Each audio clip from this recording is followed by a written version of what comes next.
Hey, welcome to Socialism for All. This is S4A live stream number 99, the last double-digit live stream we'll ever do. I'm shedding tears as we speak. It's being recorded on Thursday, May 11, 2023. But seriously, how far we've come. Little Socialism for All has grown up into soon-to-be a triple-digit... I'm making too much of this. Or am I? No, this is a big deal.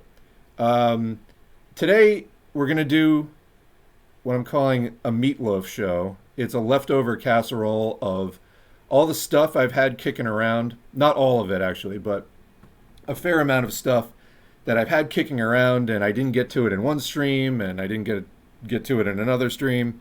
And we're going to just cover it today because Livestream 100 is going to be its own thing, and I have some things we can do to celebrate that. I'm not sure if Livestream 100 is going to be next week or if it's going to be the week after. I think I may need some extra time to prepare. I will upload other stuff on the channel in any case, and we'll discuss more about that then. But I really just started these streams thinking about Twitch as maybe a backup for the YouTube to upload my stuff onto. As it turned out, I don't think Twitch is good for that, but I wound up continuing to stream anyway, and this has become its own thing that I really wasn't expecting. You know, I used to record all of the content offline, not being streamed, and then upload it later, and it was much more sort of solitary process. It's become a more collaborative thing. A lot of the content that you hear in these streams is, you know, comments I'm reading out from the chat of people who are showing up live at twitch.tv/socialism S4A. And, you know, a lot of those people are regulars. They show up every week or, you know, almost every week. And, you know, there are times when the streaming gets to be a bit much and times when I need to make adjustments to what I'm doing with the streams.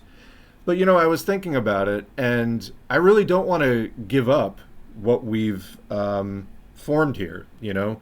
This thing has sort of emerged where we can get a lot of content done in one sitting, and it is collaborative, and, you know, it keeps me, well, I think doing this channel in general keeps me from getting too lost in my own thoughts or too trapped in my head, but interacting with the chat goes a step further, and, you know, pulls me out of my head even more to interact with people in real time. That can be a little bit more straining than just doing offline content, but it actually is a nice contrast to what I was doing before. It's nice to have another flavor of thing that I'm doing when I think of Socialism for All and another format.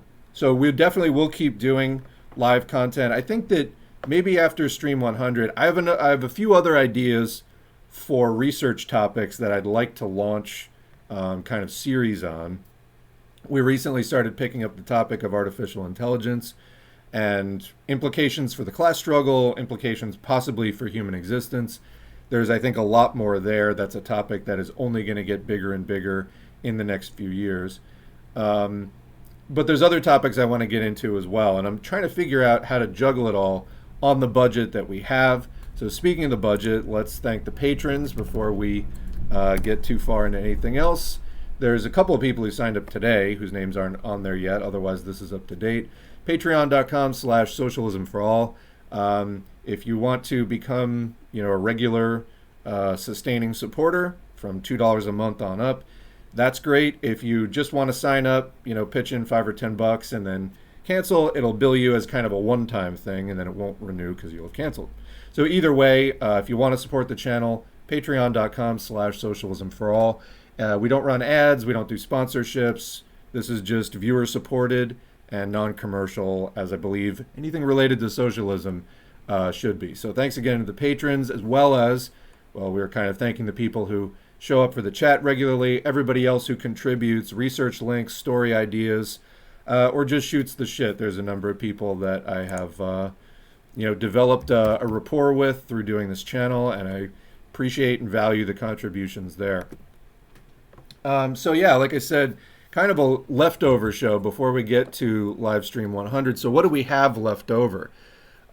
Few current events, odds and ends, some stuff about COVID, a little bit more on AI, probably the most of it is COVID snippets here and there. We're also going to look into the bank failure situation that came up recently.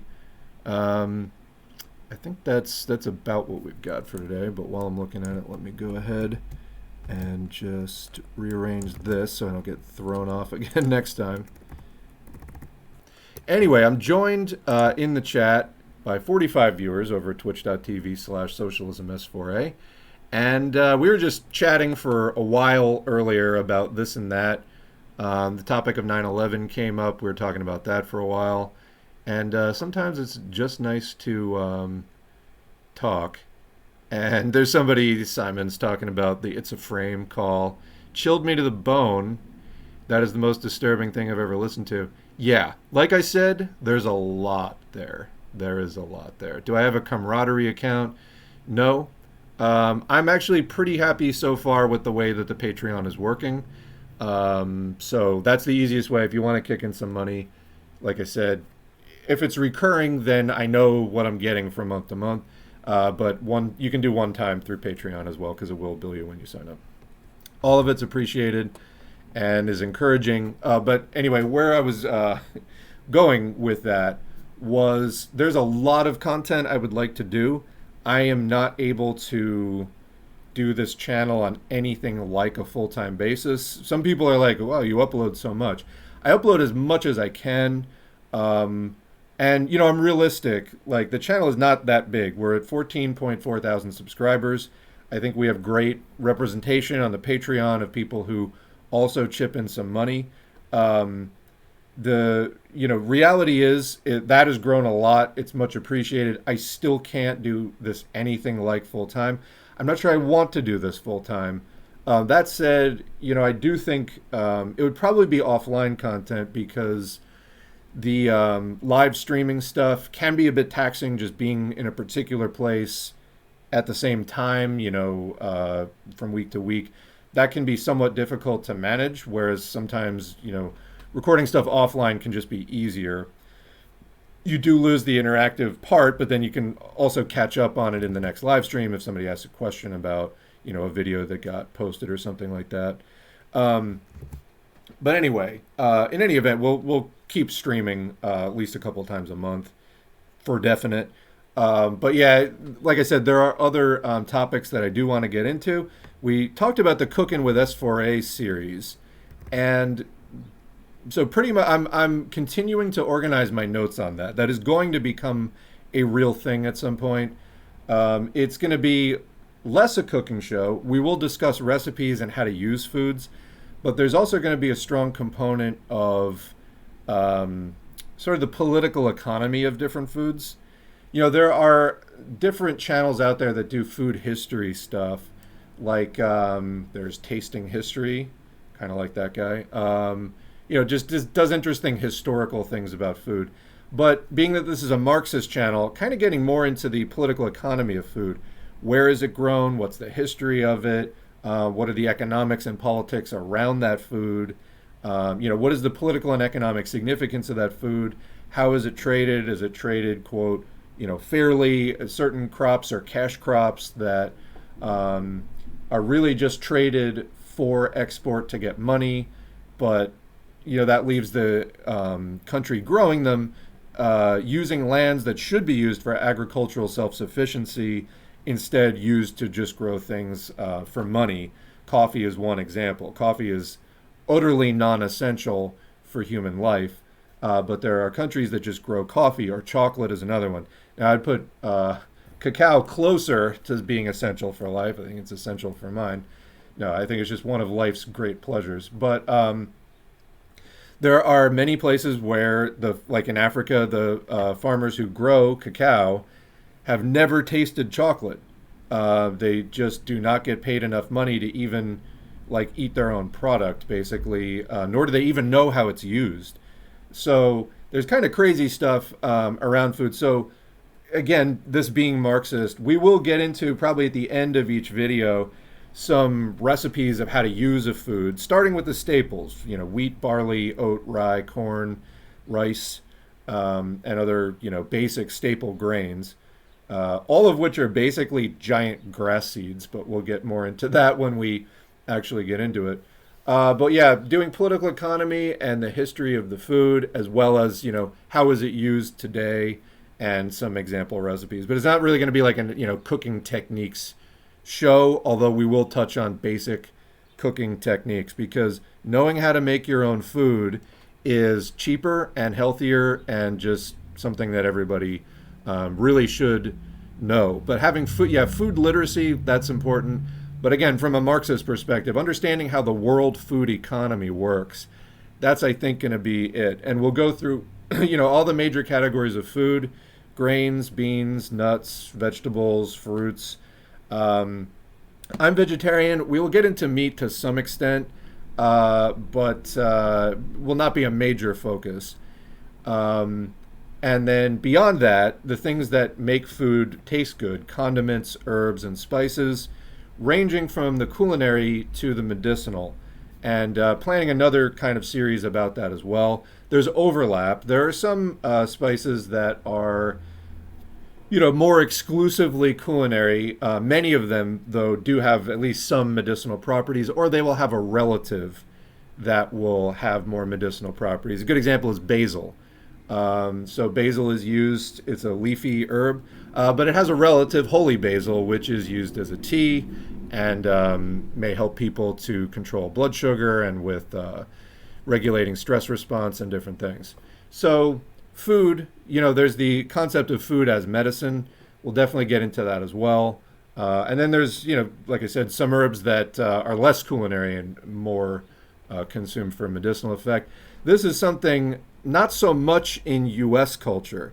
Pretty much the U.S. culture has stamped out any kind of like medicinal herb thing in the early 20th century. However, especially in Asia and the Middle East, you're more likely to find uses of things, including in modern China today. This isn't just a thing of the past.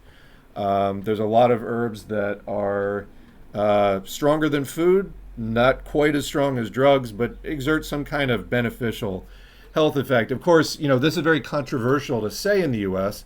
There are many studies on these things, scientific studies, yet because the U.S. is so dominated by large corporations that don't necessarily would find those things profitable, tend to dismiss. I mean, you could have a mountain of evidence for something, they'll still say that it's insufficient evidence. So that's the way that the U.S. Health system works. Drugs absolutely have their place. They're very useful. But there's other things that you can incorporate into your diet, whether it's, again, as flavoring for your food or whether it's a tea or something like that, that can also sort of, add a few bonus points onto your health maintaining efforts. So that is a series I'd like to get into. There's a bunch of other stuff actually as well. So sometime on the other side of Livestream 100, that stuff is coming up. Yeah, U.S. food is absolutely awful. I mean, there's a number of fairly popular books that have come out. The Omnivore's Dilemma by Michael Pollan. There's a movie, Food Incorporated, or Food Inc., that touches on like some of the sort of corporate nature of food. Michael Moore's, what was the video? He did a couple of things. Where to Invade Next. There's kind of like a long segment on how poorly children in the U.S. eat as far as the school lunches compared to like France, for example, where food is actually valued more and people, look for different standards of quality and have different, food has a sort of different cultural importance and, the kinds of sludge that gets consumed here. Anyway, by people learning to cook and learning the basic ingredients, we can have a much healthier diet and get away from some of the overly processed stuff, which does contribute, unfortunately, to, things like blood sugar dysregulation and a lot of other problems that people can develop. All right, anyway. So where are we going to start? That was a long and rambling introduction, but yeah, like I said, mishmash show. I'm going to start off with a note that I made during the week, which is we're going to talk about COVID today. There's a notion going around, whether it's considering climate emergency or the ongoing COVID-19 pandemic, or any number of concerning topics, AI, the potential risk of a more advanced AI than the one that we have now. So GPT-4 is, I think, generally recognized as the most advanced general artificial intelligence that there is. Some of the concern is not really so much about GPT-4 itself. It's that there were such large leaps from GPT-3 to GPT-4 that people watching this closely are concerned that if similar leaps occur between GPT-4 and GPT-5, or even bigger ones, that we'll be woefully unprepared to control this technology, being that the alignment, control, and safety research is more kind of still catching up with GPT-2. You can see the problem there. But anyway, there's this notion going around that discussing the risks presented by COVID, by climate emergency, whatever, is spreading fear or fear-mongering. That's not the case, and believe me, I'm a strong critic of fear-mongering. Fear-mongering is when you're playing up things that are not threats for political reasons. None of those things qualify. Climate emergency is real and seriously threatening. COVID is very real. It's killed over 1 million people in the US alone and disabled tens of millions more.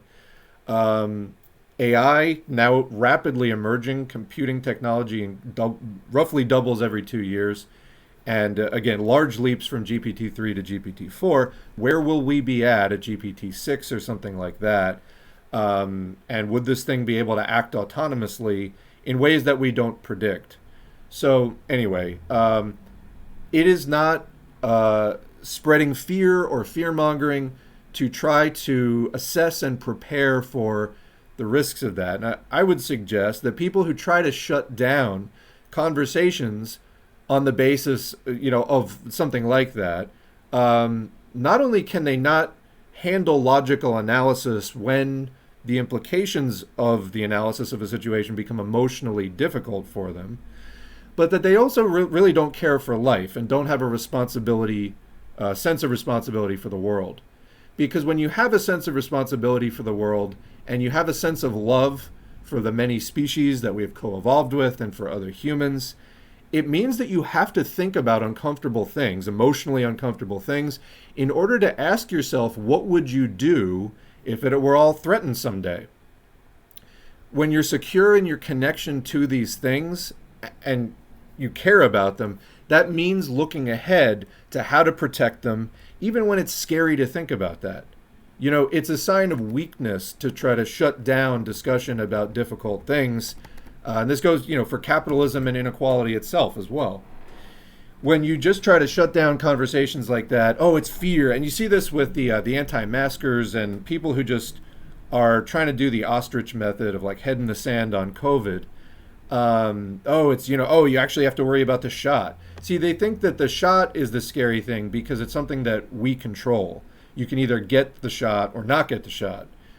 But thinking about the virus, which spreads through the air and is invisible, it's not truly invisible, but to the naked eye, it's microscopic and practically invisible. They can't even go there. So then they project onto something else, like, oh, it's the clot shot causing all these, strokes and heart attacks.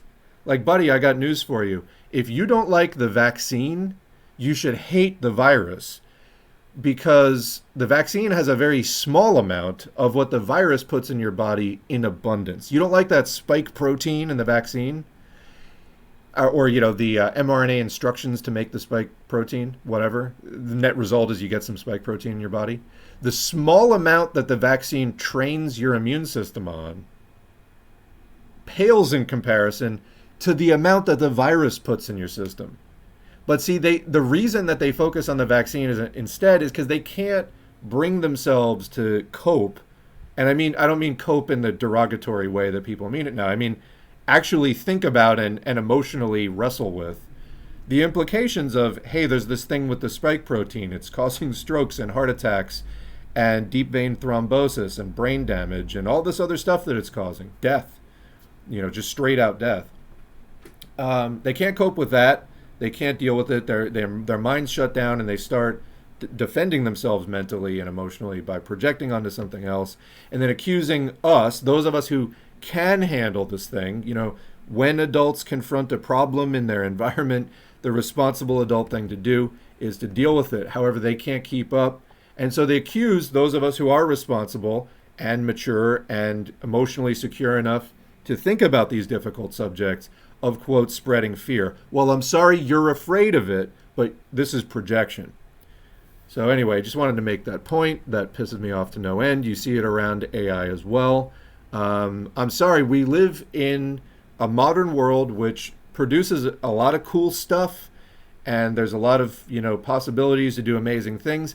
I right now am talking into a plastic and metal box, and dozens of people are hearing me live who I've never met, would never be able to organize, not through the internet. Like, we wouldn't find each other.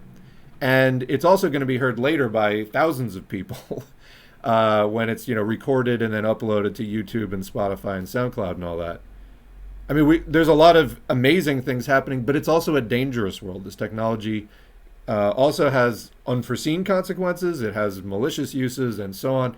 We have to, evolve our social approaches to dealing with these things. And simply hand-waving as like, I don't want to think about it, it's too scary, no matter how you dress that up, is weak, and don't drag the rest of us down with you. Anyway, so looking actually at my COVID stuff, let me just see. I'm going to have to reorganize that later. But I guess we can start getting into some odds and ends today. Yeah. All right. So starting off, again, like I said, this is the Meatloaf stream.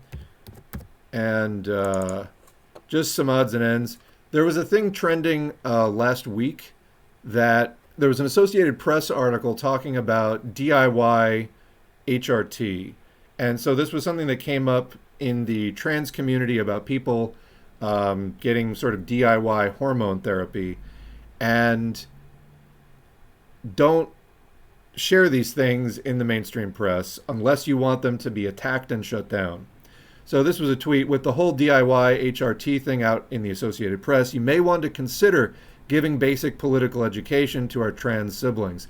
Remind them of the media's place in promoting the current moral panic against trans people and against many other whoever the enemy of the year is. We were just talking about after 9/11 Islamophobia, and it wasn't just Muslims even who were targeted, but the racist, fascist Americans who fell for that propaganda were also attacking Sikhs, and other people who just they mistook for Muslims. The entire thing was manufactured in the first place. So this is a terrible situation. There's an ongoing moral panic with just a revolving villain being put in there. So yeah, the media helps promote that. Therefore, do not share inside tips about how to survive as a trans person with that media. Obviously, they're going to use it against you. And tell them to think of their brothers and sisters and not to put them at risk. As angry as we are with the person who put it out there, it's important to remember they're a miseducated shitlib who believes in the, quote, march of progress, surely as you have when you're a kid. Well, I think they got some pushback on that. Not everyone was born a shitlib, although standard U.S. socialization would have you kind of believing such things. Reserve our anger for the media and political institutions that put us in this place.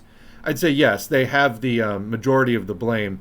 That said, the community does have responsibility to educate and protect people in the community. So yeah, absolutely. And that's not to say it's fair, it's not good, but it's just a fact of life right now. So, same way we don't drink paint, that's dangerous. You want to educate people about that. Don't share inside survival tactics, of marginalized people with the mainstream press that obviously is going to use it to spread more fear about you. Another little thing. Speaking of shitlibs, I know Stephen King has become like major shitlib. For me, I'm not supportive of all of the various idiotic fights that King gets into. As far as boomers go, I tend to give him a pass. A lot of his writing, which obviously has a major audience, tended to have more left-leaning and, progressive messages in it.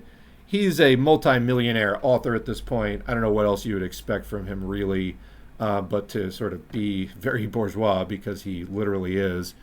That said, he gets into sometimes amusing fights with extreme right-wingers on Twitter. So Dan Bongino: Biden is a disgrace to humankind, an embarrassment to the human race in every respect. Now, what a lazy tweet. Biden sucks, and my life under Biden has been basically indistinguishable from my life under Trump. That is to say, not good and getting worse. But what a lazy tweet. It's just this sort of Rorschach blot that you can just, very free of specifics, you can just project your own, unhappiness onto that. And his listeners, his readers, it's like strange to think of these people as reading, but anyway, whatever you call browsing Twitter. Anyway, King comes back with, but he's got a real job, not a podcast. I don't know, is being president of the United States a, quote, real job? Is having a podcast not a real job? I don't know. I mean, plenty of people consume podcasts. If this, think of this is like also people try to say like musicians or other artists, oh, it's not real work. Really? Then why do people spend so much money consuming music and movies and books and everything else? So I don't know. It's sort of a weird flex for an author to make as well.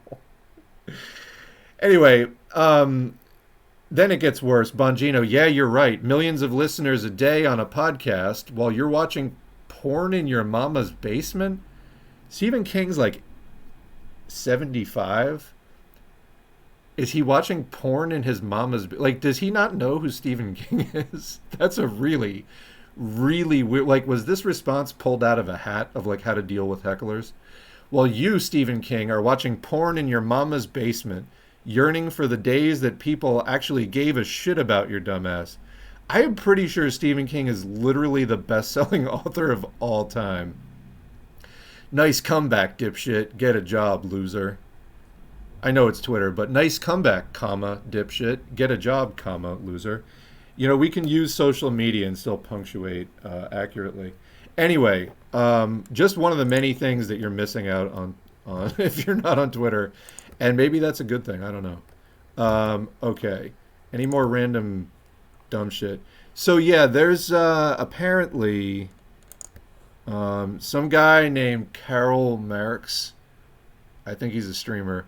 Born on May 5, 1818.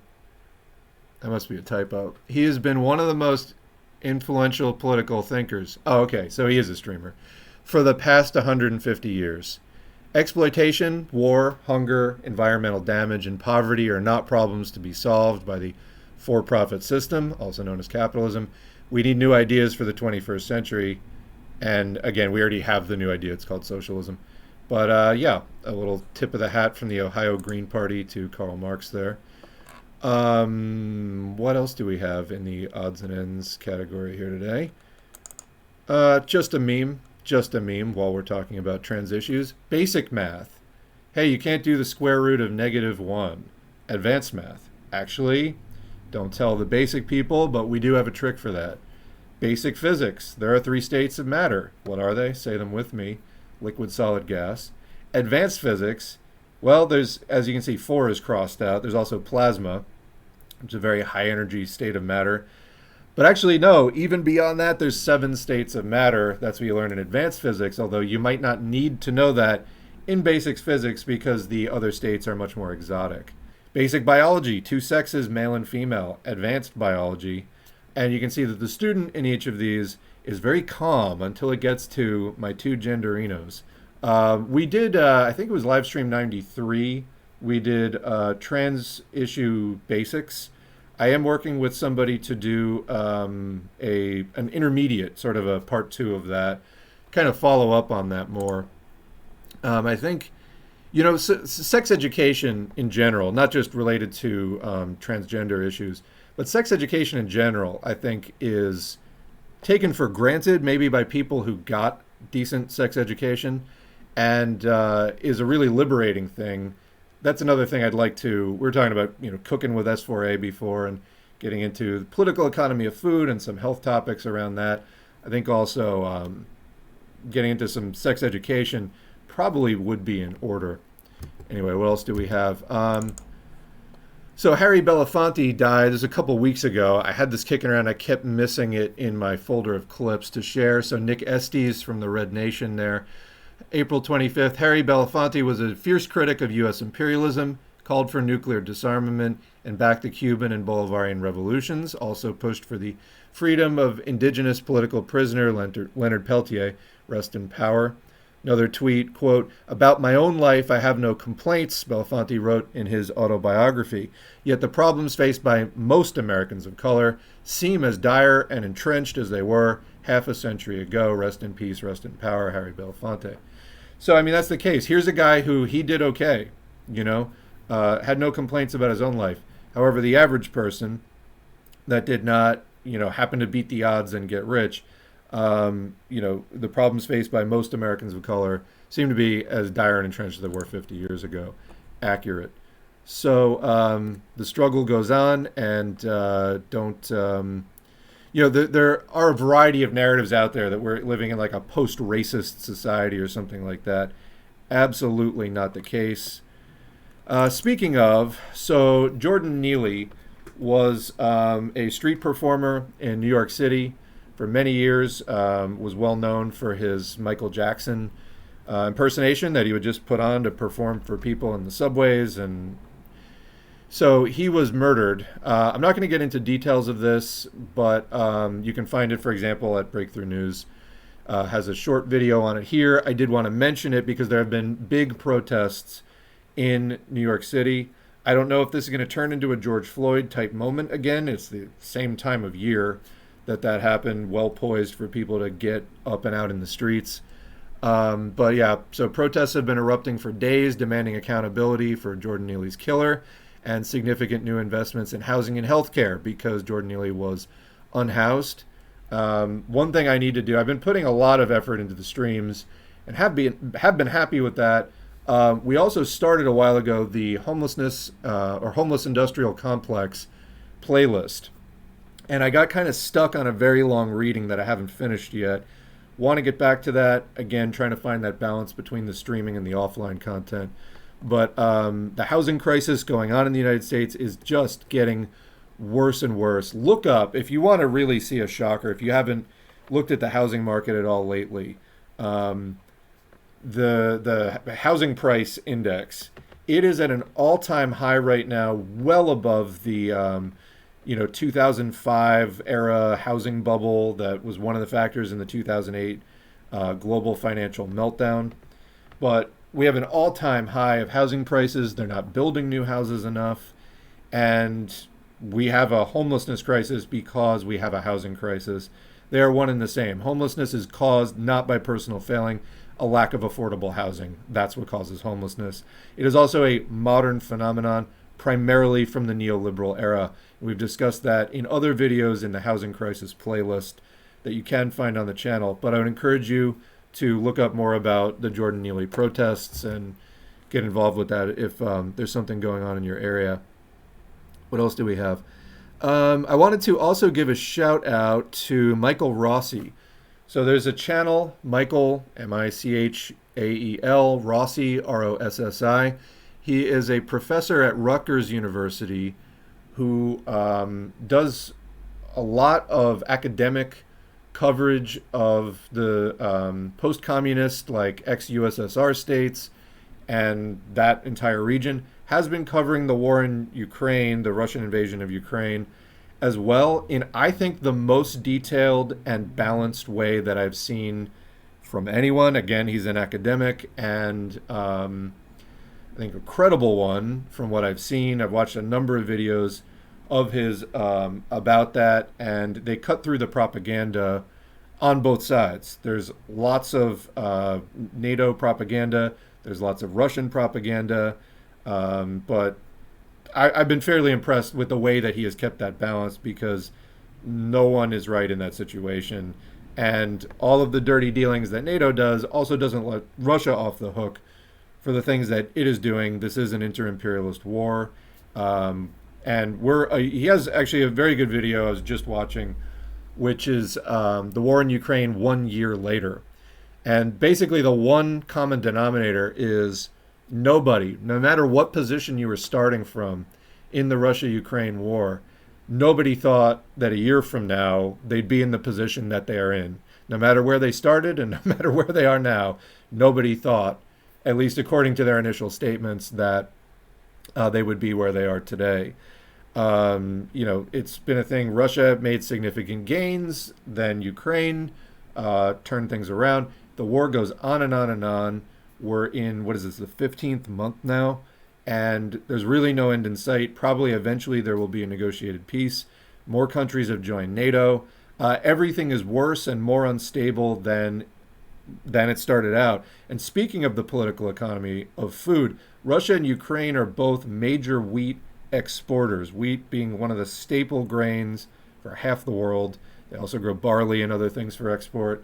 Having this war going is massively disrupting those crops, and it's going to lead to a food shortage in this year and the next.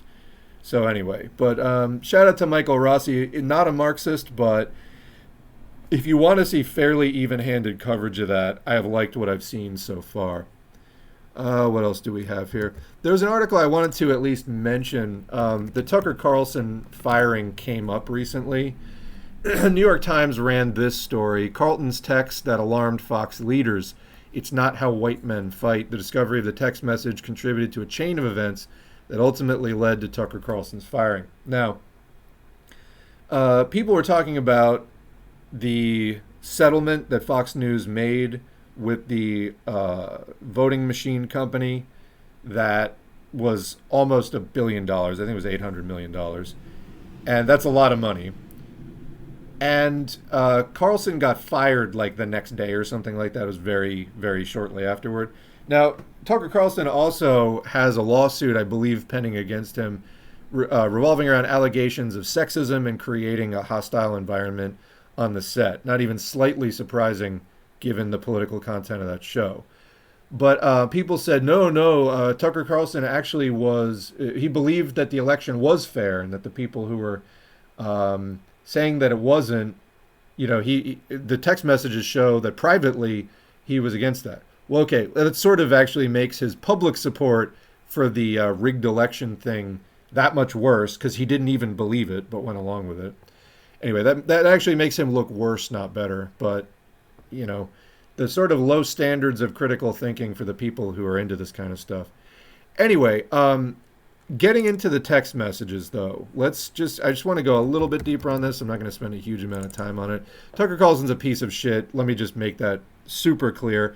If Nazi Germany had cable news, it would probably have looked a lot like Tucker Carlson's show.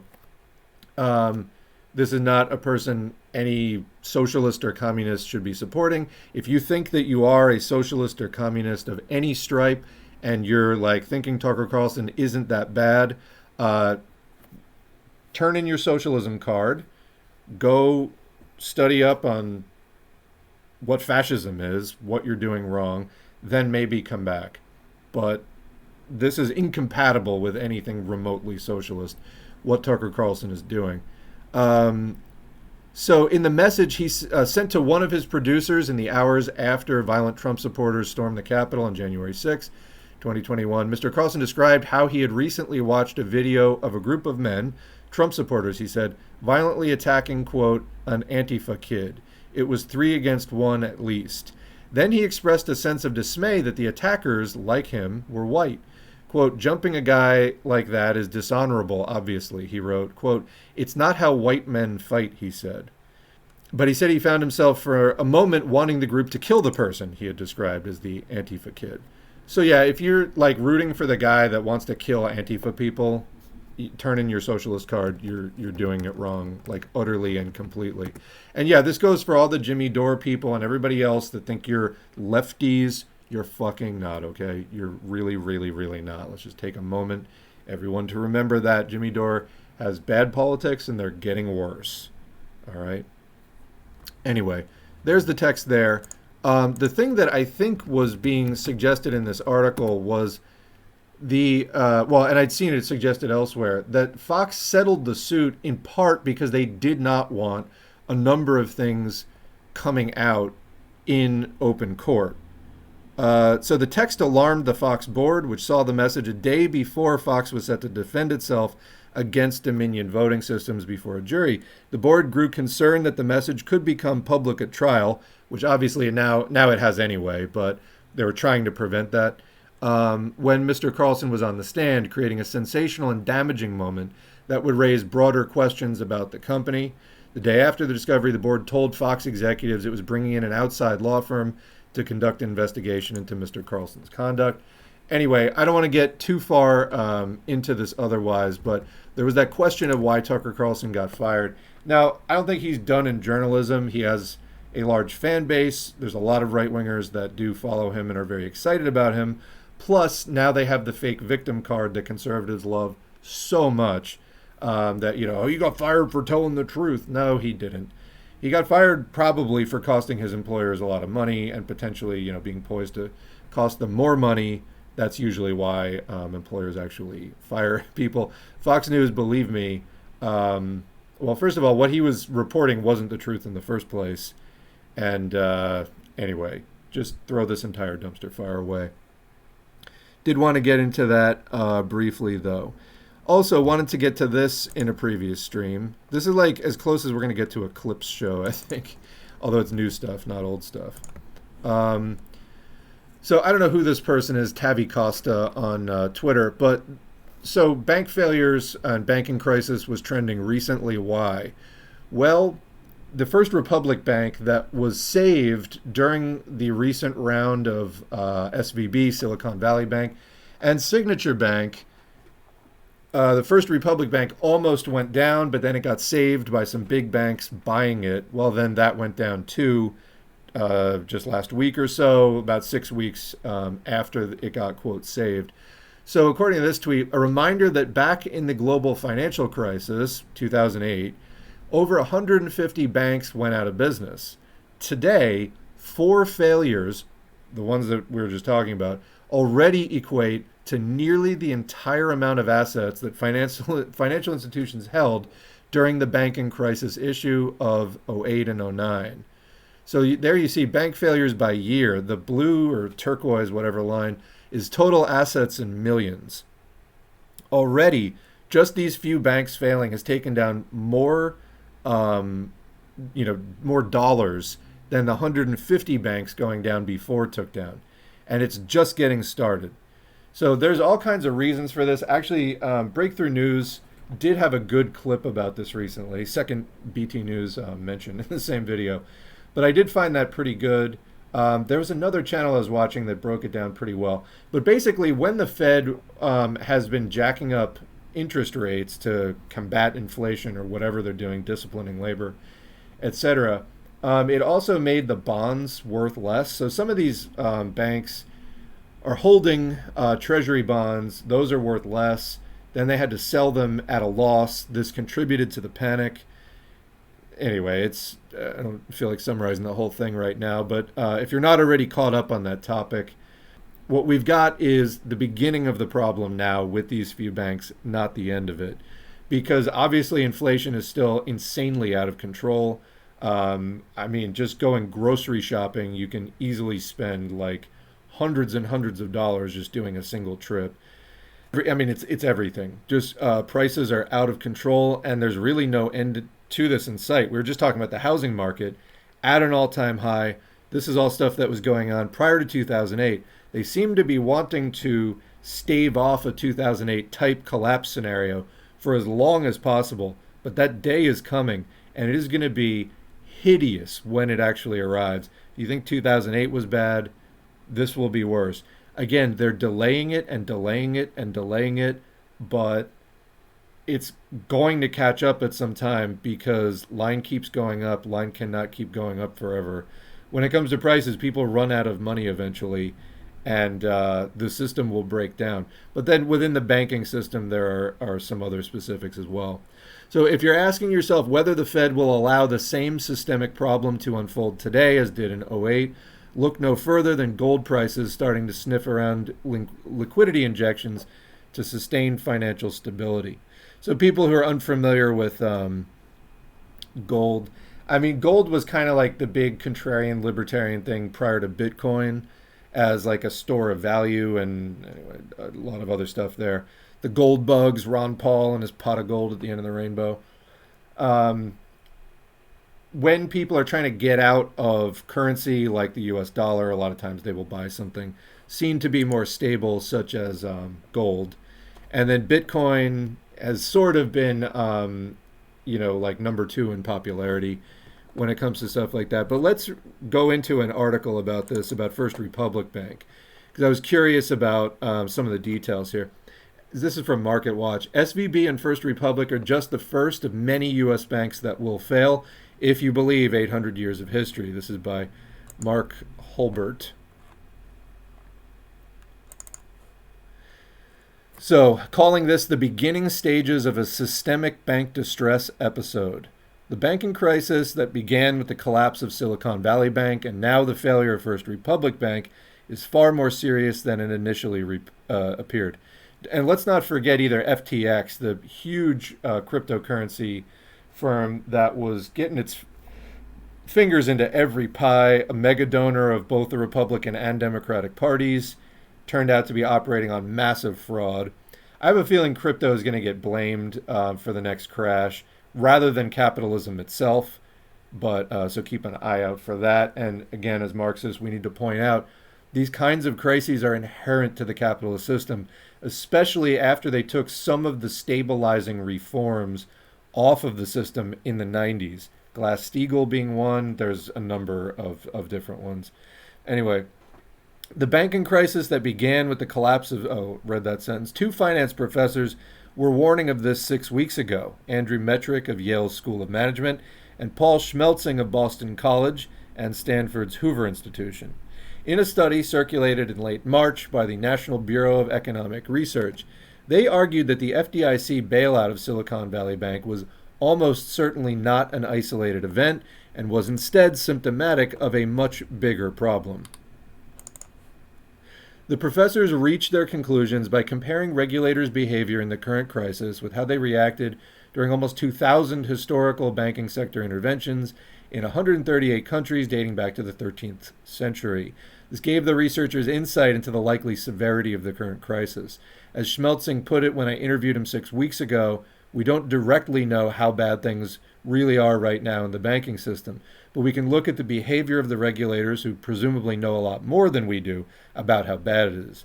And the pattern of their responses most closely matches that of 57 prior crises that tended to be more severe than average. It's far too early for investors to say that the crisis is over. Since then, of course, the banking crisis has gotten worse. First Republic Bank's collapse has led to the second largest bank bailout in U.S. history. Though, of course, Joe Biden doesn't... It's a... what's he calling it? Not a bailout, but a what? I can't remember. They're desperate to not call it a bailout, even though the FDIC, Federal Deposit Insurance Company, insures deposits up to $250,000. However, in this case, they've been insuring amounts that were not insured. They've been covering amounts far in excess of that. Why? It's a bailout. That's why. Anyway, and so what we've actually gotten from Joe Biden is nothing more progressive, just maybe more sophisticated deception. And who do you think the Republicans are really going to protest that? I mean, at least when the Democrats are out of power, they pretend to be in opposition. Republicans are just like, yeah, bring it on. So anyway, that's the really awful situation of when there's a Democrat in the White House. You get more of the same shit, minus even the pretense of anyone being opposed to it within the power system. Although that presents problems as well, such as co-opting any independent opposition. Anyway, in a follow-up interview this week, Schmelzing reiterated the conclusion that he and Metrick reached in March, that the current banking crisis is much more severe than many investors realize even now. Asked if the bailout of First Republic Bank increases his confidence in their initial conclusion, he said it didn't, only because they were already quite confident, so there wasn't much higher they could go. The professor's specific prediction is that we're in the beginning stages of what they call a systemic bank distress episode. A thorough description of what that looks like in practice is provided by the World Bank. Quote, so there's a definition for this. A systemic banking crisis is a situation when a country's corporate and financial sectors experience a large number of defaults and financial institutions and corporations face great difficulties repaying contracts on time. As a result, non-performing loans increase sharply, and all or most of the aggregate banking system capital is exhausted. This situation may be accompanied by depressed asset prices, such as equity and real estate prices, on the heels of run-ups before the crisis, sharp increases in real interest rates, and a slowdown or reversal in capital flows. End of definition. A key feature of a systemic banking crisis is the length of time it takes to be resolved. Schmelzing told me that, on average, the 57 prior banking crises, most analogous to the current one, lasted months if not years. That's an ominous prospect since the current crisis is less than 2 months old. As Schmelzing put it, it's far too early for investors to say that the crisis is over. So again, you can find more details about this story around the internet. Did just want to point that out though. All right. So there is a bunch of COVID stuff I'm going to do. I'm going to save that for after we catch up with the chat. So let me just dump any other odds and ends that I have here into the pre-chat part. Let's do a couple of AI things. Then I have a little bit of a treat.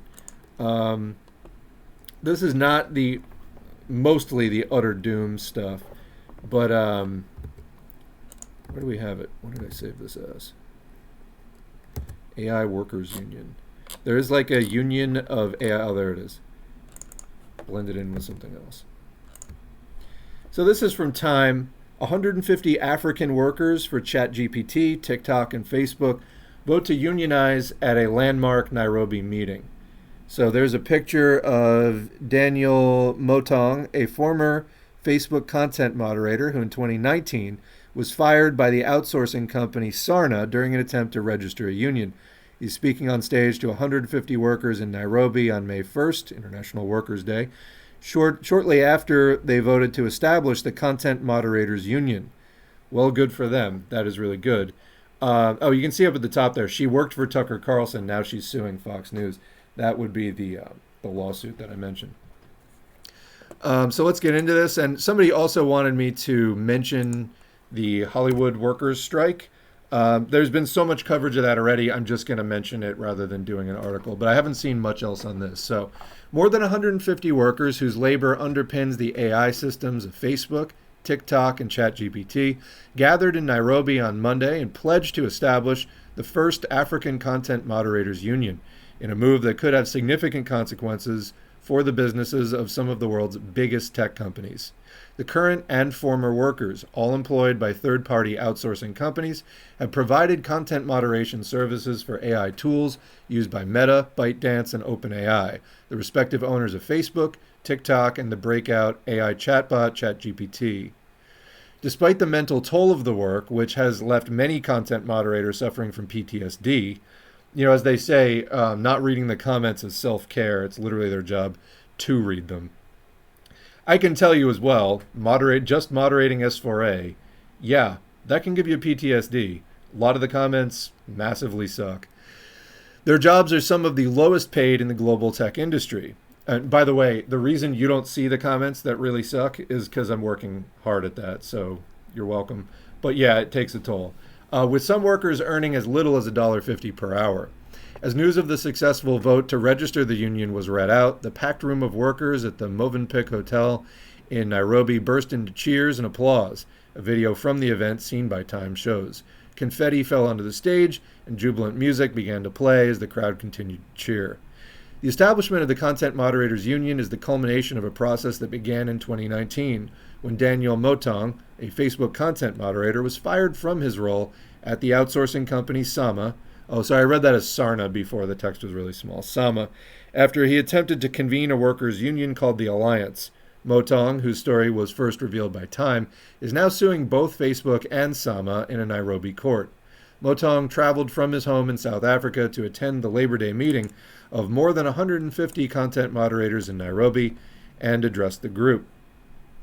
Quote, I never thought when I started the Alliance in 2019 we would be here today, with moderators from every major social media giant forming the first African Moderators Union, Motong said in a statement. There have never been more of us. Our cause is just, our way is Our cause is right, our way is just, and we shall prevail. I couldn't be more proud of today's decision to register the Content Moderators Union. Times reporting on Motong, quote, kicked off a wave of legal action and organizing that has culminated in 2 judgments against Meta and planted the seeds for today's Mass Workers Summit, said Foxglove, a nonprofit legal NGO that is supporting the cases, in a press release. Those 2 judgments against Meta include one from April in which a Kenyan judge ruled Meta could be sued in a Kenyan court, following an argument from the company that since it did not formally trade in Kenya, it should not be subject to claims under the country's legal system. Meta is also being sued separately in a $2 billion case, alleging that it has failed to act swiftly enough to remove posts that the case says incited deadly violence in Ethiopia. So let's remember here, in the United States, taking a sip here, dry throat today. In the United States, we see, Facebook being run by right-wing Republican Party operatives, and it's basically dominated by voices like Ben Shapiro and Bongino, we were referencing earlier. It's completely dominated by the right.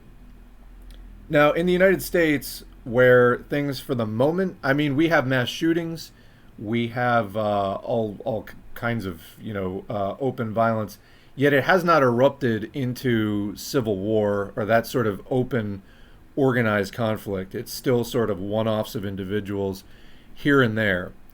But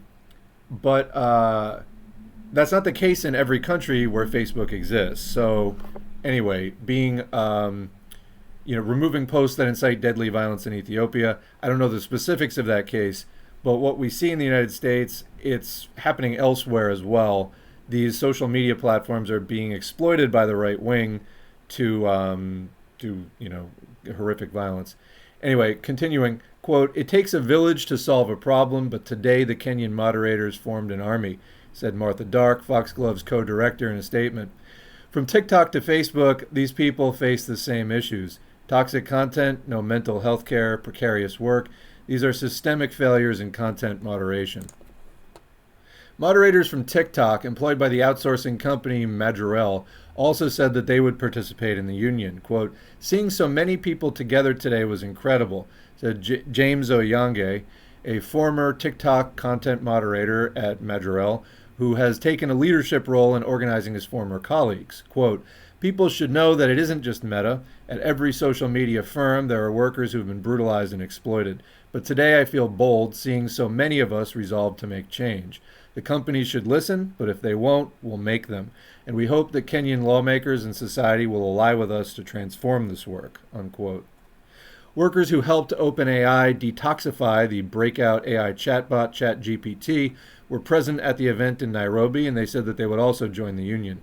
Time was the first to reveal the conditions faced by these workers, many of whom were paid less than $2 an hour to view traumatizing content, including descriptions and depictions of child sexual abuse.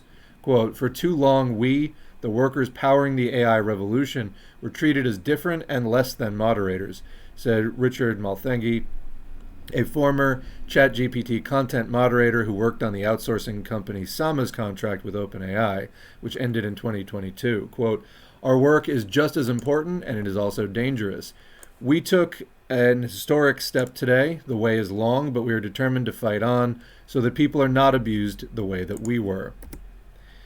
Mercy Matumi, a lawyer at Neely and Sumbius Advocates, the law firm suing Meta in both Motong's case and the Ethiopia hate speech case, said Monday's events were a watershed. Quote, moderators have faced unbelievable intimidation in trying to exercise their basic right to associate, she said.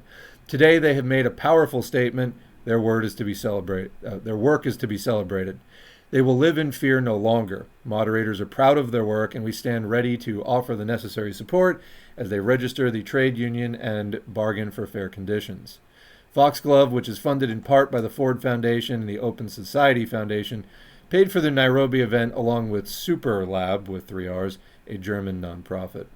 I know, chat, you've been languishing in there. We will get back to you any minute. I had mentioned before, told you this was really the cleanup stream. This is far-reaching.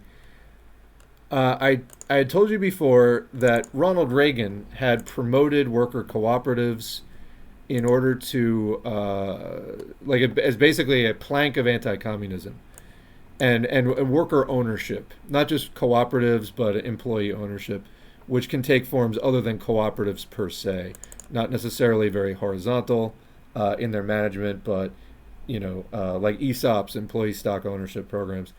Anyway, I wanted to play the clip here. So this is President Reagan's remarks on the Task Force for Economic Justice, Project Economic Justice, on August 3rd, 1987. So this was late in Reagan's presidency.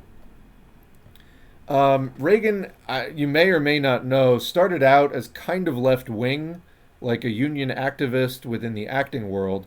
He later, I believe in the 50s, like later 50s, got turned by some rich right-winger, I forget the guy's name, and then of course, he got involved in Republican Party politics and ardent anti-communist and everything else.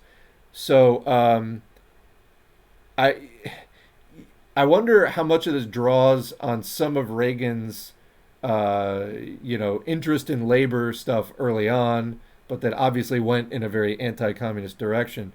So comparing this in some ways to what Richard Wolff is pushing as, the exact same thing. We did a video on Richard Wolff pushing co-ops as a way to basically subvert typical Marxist-Leninist strategies of socialism. Now, according to Wolff, he says it's to sort of sneak socialism past the right-wingers. Well, if we just do co-ops, they'll never realize it. Yeah, they will realize it.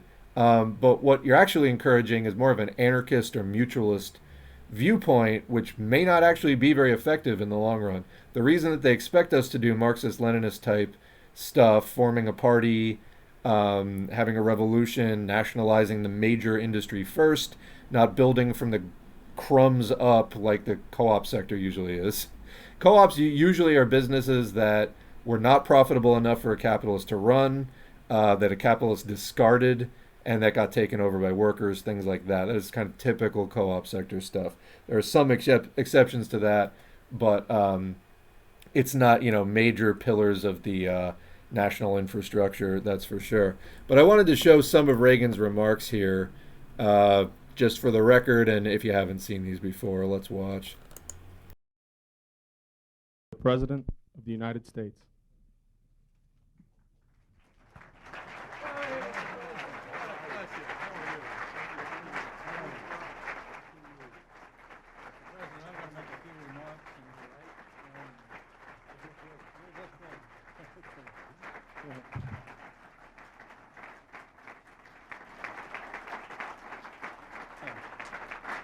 I'm going to skip ahead. I think that there's kind of a lot of clapping here. He just gets introduced. They own the share in the enterprise by you know what? This is actually kind of important. Sorry, I'm going to back this up. President, you can see that he's in a warm and receptive audience that admire and respect the great work that he's done to bring about free market principles and private enterprise to this hemisphere. Mr. President? Yeah, literally in part by supporting death squads, but let's not mention that.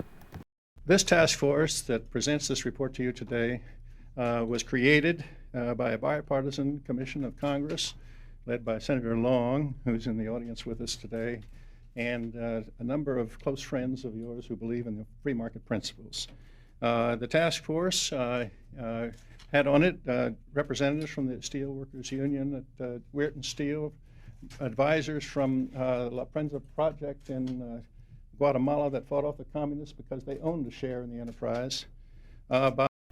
So listen to that right there. There was anti-communist activity in Guatemala, which at least this guy is claiming in part was due to the workers having been given a petty bourgeois consciousness because they had, some nominal stock, some nominal ownership in the company.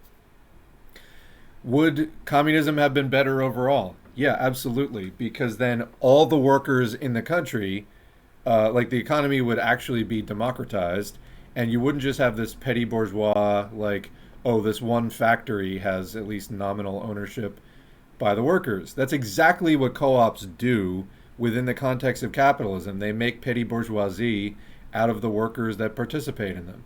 Now, they're not all terrible, and there's definitely cooperative projects that come not from an anti-communist place, but as a step towards doing something left-leaning or socialist or whatever. But again, it can engender that kind of, I own this place. I'm a little business owner. Well, anyway, let's continue.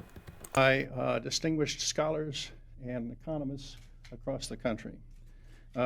We're honored today to have with us ambassadors from all of the Caribbean and Central American countries.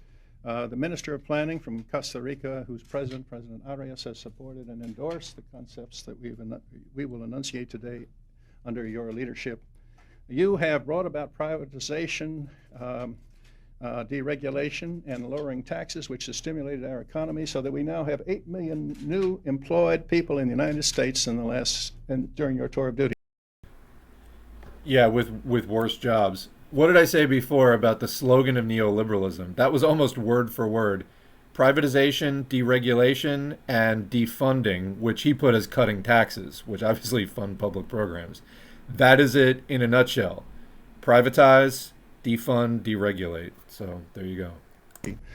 That is in sharp contrast with other countries of the world in Europe and the countries of Latin America and Africa. Privatization, following your example, is spreading across the world now, not only in Europe but in Africa. Headlines everywhere. Deregulation and reducing the tax burden to increase revenues.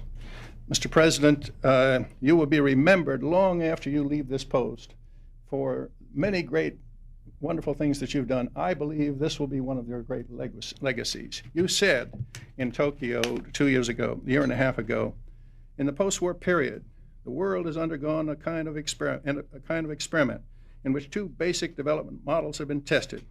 One is based on central planning and high taxes, the other on free enterprise and low taxes. The results of the experiment are in. Freedom works. Mr. President, it's my honor and privilege to present you with the Task Force Report, Project Economic Justice. Thank you very much.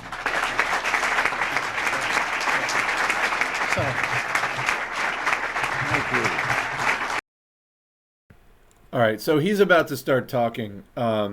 We should note this never actually got implemented. It was in the planning stages. I'm not sure what happened to it, but it to my knowledge, never actually got implemented. However, going back here to 1987, I mean, these were key years. The USSR, with China, was already almost a decade into its liberalization, and the USSR had just kind of started its liberalization in earnest, which then led to the absolute political crack-up, which also took the economy with it, of the USSR and Eastern Europe.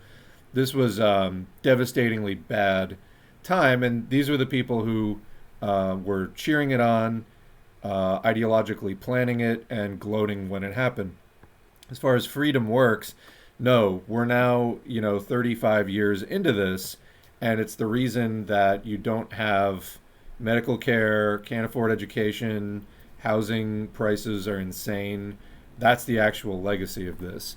I look forward to getting back to the chat in a minute because I know that the Twitch eventually cuts off the chat, which I don't want to. I want to scroll back up and make sure I don't miss any of the earlier comments. So we're coming back in a minute. Let's listen to some more of this. Well, thank you all very much. Please be seated.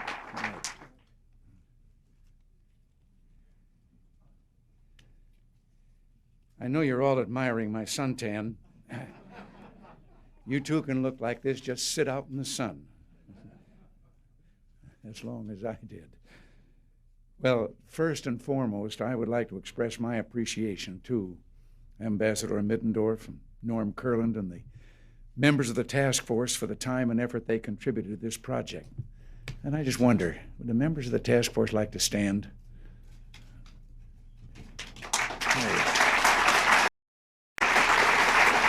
Thank you. Skipping over that slightly, but I wanted to mention, you heard that there were some unions involved in this. That may be confusing to some people, But there's a reason some critics call it the AFL-CIA instead of the AFL-CIO. These unions are definitely complicit in U.S. empire, buying in to the overall imperialist project and capitalism, and hence the anti-communism. So, union does not mean communist automatically by a long shot.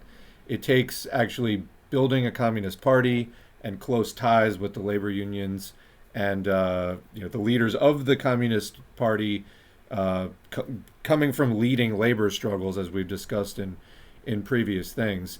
There is that dialectical relationship, and without it, the unions just become lackeys of the capitalist class. Thank you. And incidentally, there's some other gentlemen who were mentioned here by Bill, and I would like to personally welcome the ambassadors and representatives of embassies from our Latin American neighbors and the Caribbean countries who are with us today. Perhaps you gentlemen, ladies, would like to stand also. Is impossible. Well, considering that this task force completed its work without any appropriation from Congress, I think we ought to introduce Bill Mittendorf to a few scientists. This country's ultimate resource is the creative talent, the hard work, and entrepreneurial spirit of individuals like Bill, and like many of you here today. The American character, and that's what we're talking about, is no accident, no fluke of nature.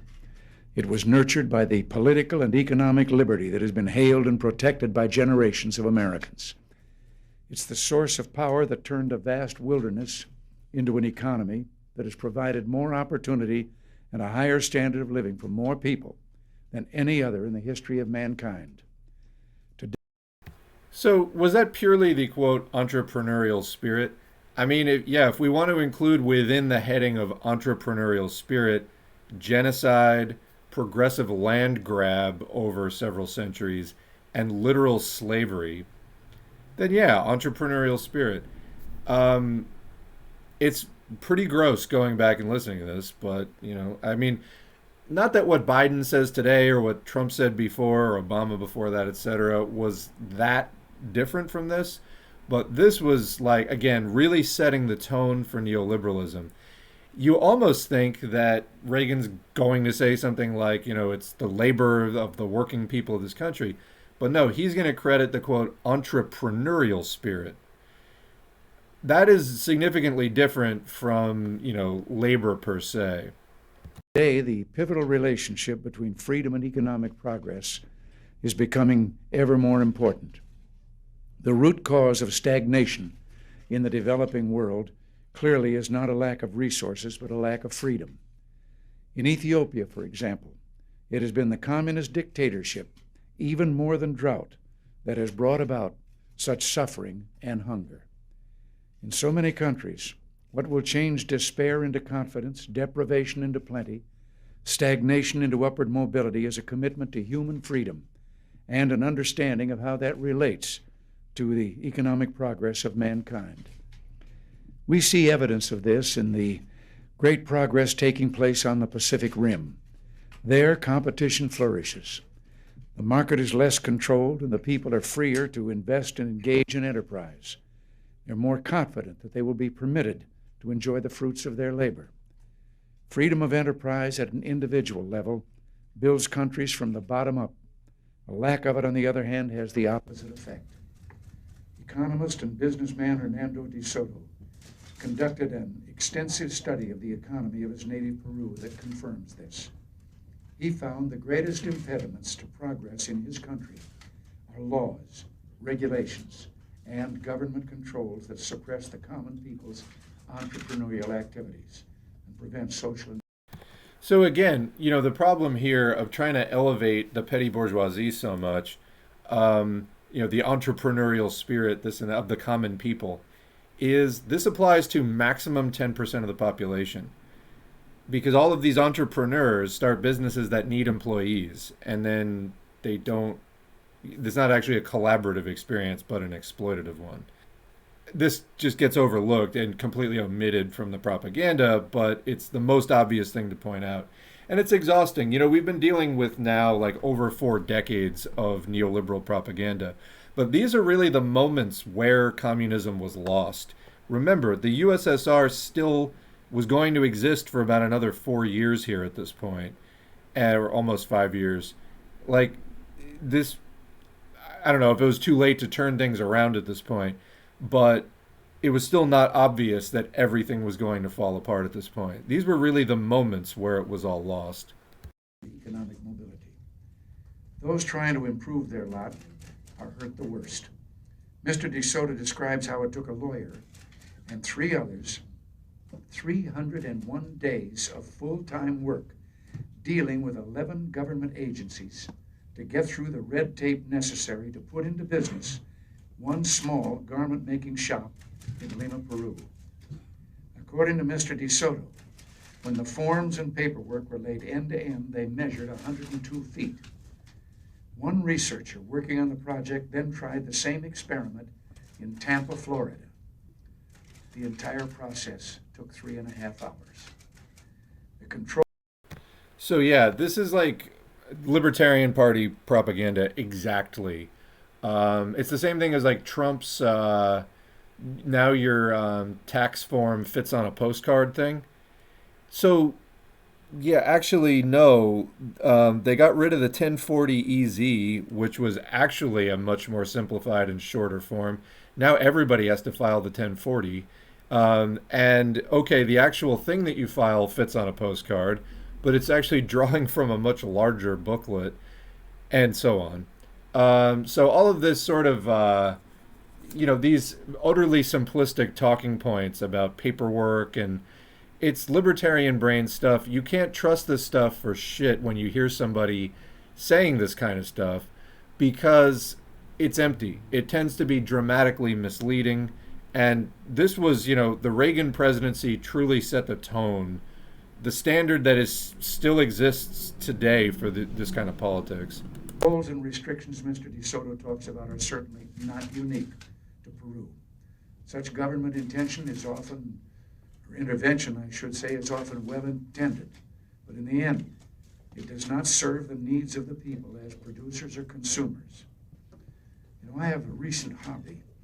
I have been collecting stories that I can tell or prove are being told by the citizens of the Soviet Union among themselves, which display not only a sense of humor, but their feeling about their system. One of them has to do with the fact that in the Soviet Union, to buy an automobile, as a private citizen, you have to wait 10 years for delivery of the car. And so this story has this one individual going through all the agencies and bureaus that he has to go through with regard to the purchase, and finally he's at the last place where they stamp the paper. And then, 10 years in advance of delivery, he must put up the money, give him the money for the car. The man then that had made the final stamp of the paper, taken the money, said, all right, come back in 10 years and get delivery of your car. And he said, morning or afternoon?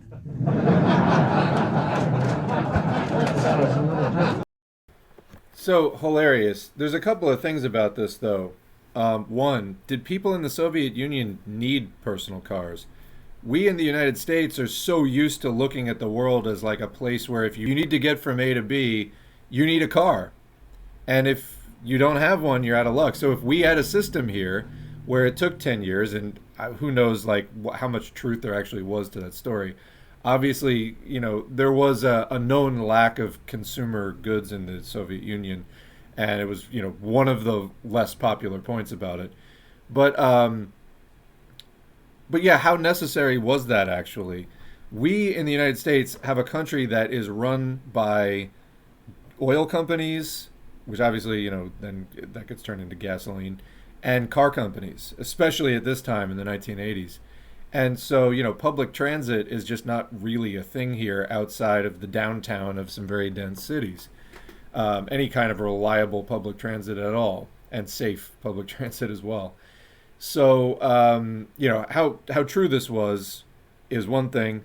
The other thing is anecdotes are not the same as scientific evidence. You need to actually do, there's a way to do polls and quantitative research that does not involve like a random anecdote that ends with a punchline. But there's also the entire framing of it. If you're unfamiliar with any other system than the United States system of transportation, you may be unaware that it's possible to run a society on a basis other than everyone having a personal car. So yeah, if you had a system in this country where you had to wait 10 years to get a car, no one would be able to have a job or anything else because that's the system. But that's the kind of thing that, tends to be omitted from these kinds of quote, common sense analyses of other systems. Far too many third world countries are immobilized by the policies that smother individual initiative and drain the private sector of resources. Instead of controlling the energies of their people, lesser developed countries should be freeing up and unleashing those energies. Andres Bello, an intellectual giant of the last century, once said, "Liberty gives wings to the spirit of enterprise wherever it meets it. It breathes breath into it where it does not exist." There's no reason to believe that the citizens of most countries with struggling economies are not as bright and hard-working and capable as those in countries which are enjoying great progress, like on the Pacific Rim. If an environment is created where enterprise can thrive and profit can be made, investment will flow, jobs will be created, production will increase, and everybody will be better off. Our government's international programs at Treasury and AID in recent years have been molded to promote just such growth-oriented policies. There's been a crying need, however, for creative and innovative thinking in regard to economic growth in Central America. And that's where the Task Force for Project Economic Justice comes in. We're all aware that Central America is today on the front lines of the battle for human freedom. The security of our country and the stability of the hemisphere are tied to events in that volatile region. We've provided our friends there with the weapons and the military equipment needed to counter an ongoing strategic move by the Soviet bloc, which I might add pumped in more than $1 billion of military aid and other support to its puppet regime in Nicaragua last year alone. But don't let anyone tell you that we're relying on guns alone to carry the day. Our friends in Central America must have the weapons they need to survive. But if they're to win, if freedom is to be secure, the Central American democracies must have strong, growing economies. And let me reaffirm to all of you our commitment to counter communist aggression in Central America.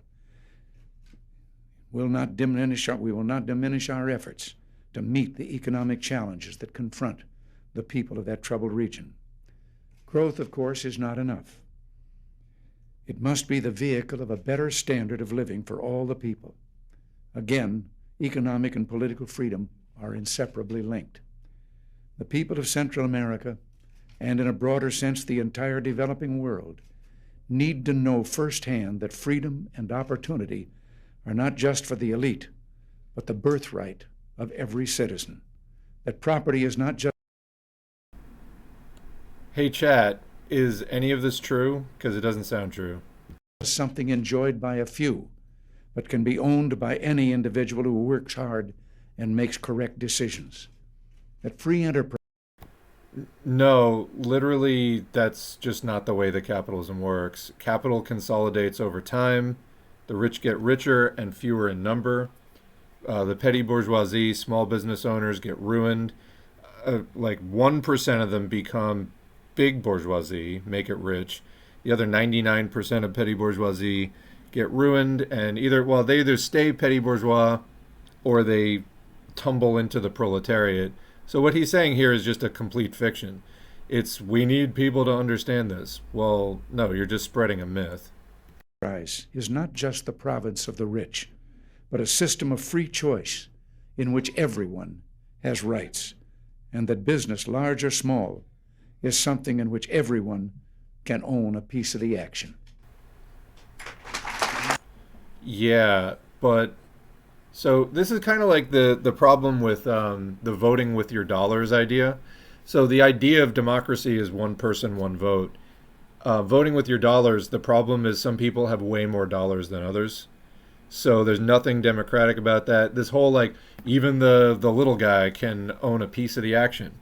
Yeah, they can own a little piece of the action, like as in insignificantly small.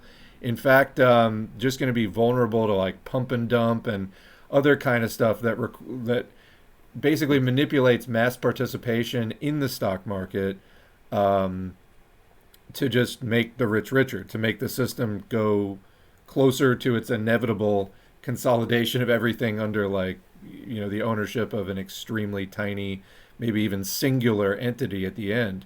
Because what we know about the stock market is it's just like everything else. It's like 75% of all the stock is owned by like 1% of the people. So it's not evenly distributed. This entire idea of like we can all share the wealth in a capitalist society. No, you're talking about socialism. Like that's not capitalism at all. It wasn't in 1987. It wasn't in 1957.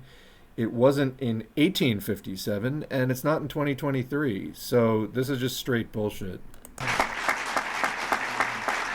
It's just literally not in the nature of capitalism to do the things he's saying.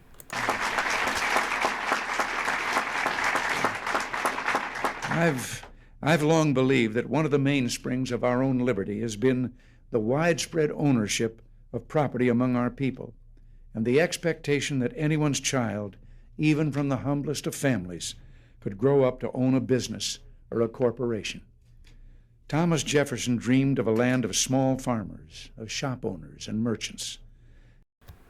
And how's that going? Do we have like a land of small merchants, shop owners, and farmers? Obviously not, nor did we have that even in Reagan's time. And that process of consolidation has only accelerated under the neoliberal agenda of privatization, defunding, and deregulating. Only accelerates that process. And after 2008, the too big to fail banks got even bigger. It's what we are looking at now with the beginnings of another failure that's even with 4 bank failures even larger. That's who really owns this world.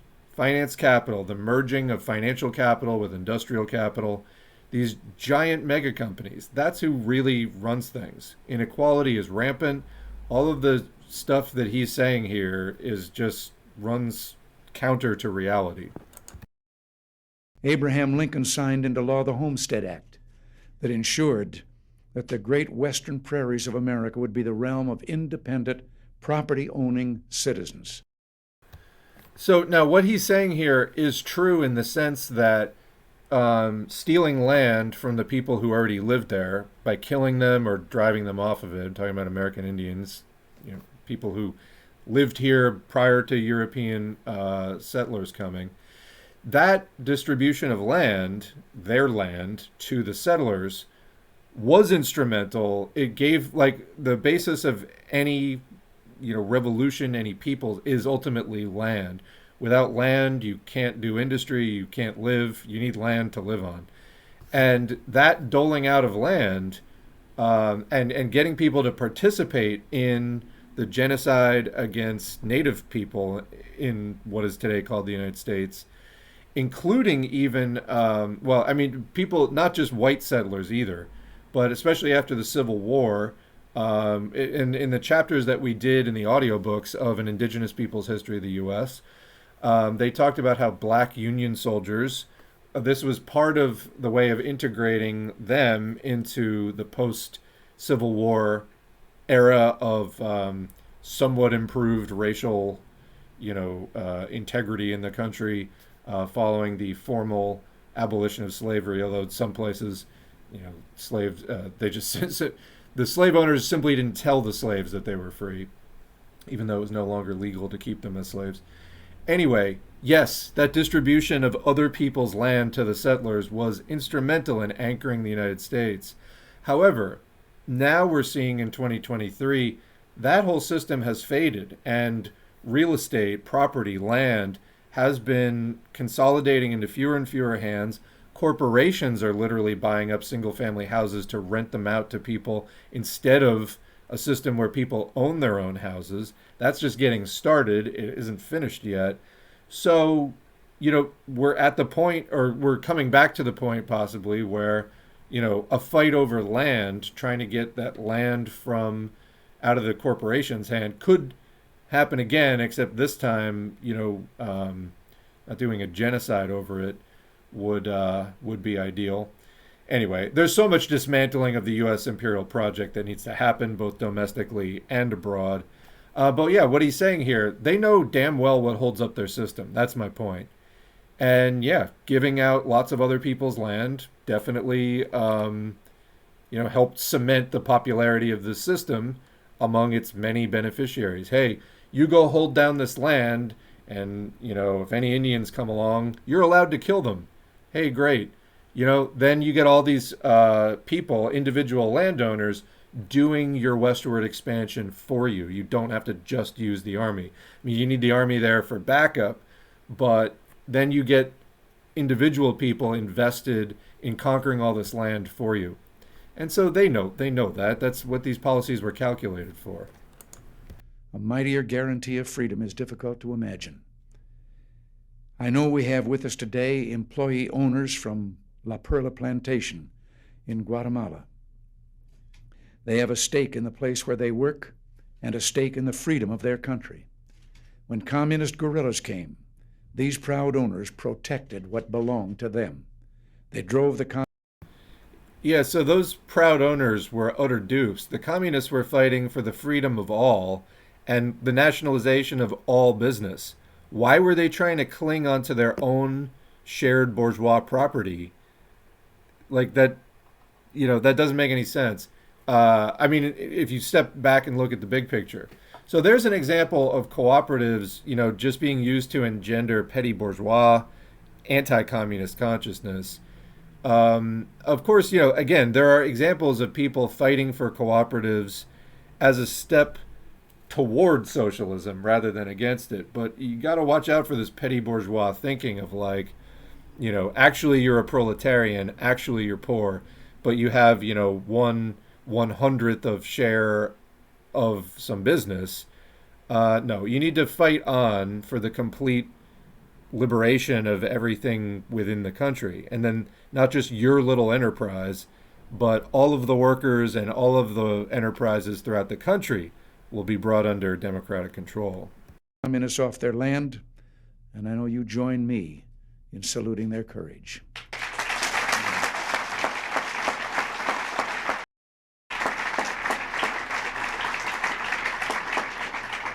In this century, the United States has evolved into a great industrial power. Even though they are now, by and large, employees, our working people still benefit from property ownership. Most of our citizens own the homes in which they reside. Yeah, flash forward to today, like I said, even that's shrinking. So this whole vision of, as he said himself, well, even though most people are employees, he means proletarians. What's the key thing about proletarians? Propertyless wage workers. You have no capital, so you have to sell the only commodity you have, your labor time, to an employer, to a capitalist. He's like, well, now everybody has lost their property. We're no longer that, small agrarian, small business owning country. It's proletarians. But at least people own their houses. Well, even that's less and less true today. Or if you can get a house, you're going to pay about 4 times what it's actually worth, or what you would have paid a couple decades ago. Every time I take Marine One, that helicopter, and go off to Camp David or something, and I look down at those tracts of homes, some of them with a little backyard swimming pool, and all of them with an automobile or two in the driveway, some lawns surrounding it, and I have a fantasy of having Mr. Gorbachev beside me and being able to point down and say, those are the homes of American workers. They own them. Do people in the USSR not have homes? What's he trying to say there? Also, yeah, they have 1 or 2 cars because you literally have to if you don't live within the downtown of a major urban center. Because this country is so shit-ass, it just doesn't have, trains or even buses in most places. What is the point here?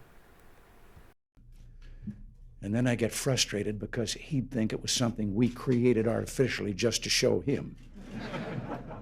Well, in the marketplace, our people benefit from direct and indirect business ownership. There are currently close to 10 million self-employed workers in the United States. That's nearly 9% of total civilian employment. And millions more hope to own a business someday. Furthermore, over 47 million individuals reap the rewards of free enterprise through stock ownership. Can we just remind ourselves for a minute, what are the stats on small business failures? I think it's like half of all of them fail in the first 2 years. So what you actually do is pursue your dream of opening a business, and then your odds are extremely high of just racking up a bunch of debt that you can't repay, and then you got to go find a job anyway, not working for yourself. Yeah, a few people succeed at it, but that isn't very common. And actually now, a major part of the petty bourgeoisie was retail, being the sort of middleman between manufacturers and consumers. Now, with online giant retailers like Amazon or big box stores like a Target or a Walmart, retail has collapsed. We've had the retail apocalypse. So again, flash forward even a couple of decades from where he was talking. Go from 1987 to 2017, 30 years. And like this whole, the petty bourgeoisie has collapsed. Because this was all a con. That's what it was. In the vast number of companies listed on the U.S. stock exchanges. I can't help but believe that in the future we'll see in the United States and throughout the Western world an increasing trend toward the next logical step, employee ownership. It's a path that Yeah, we didn't see this either, and I don't know why we would have, but let's let him make his point.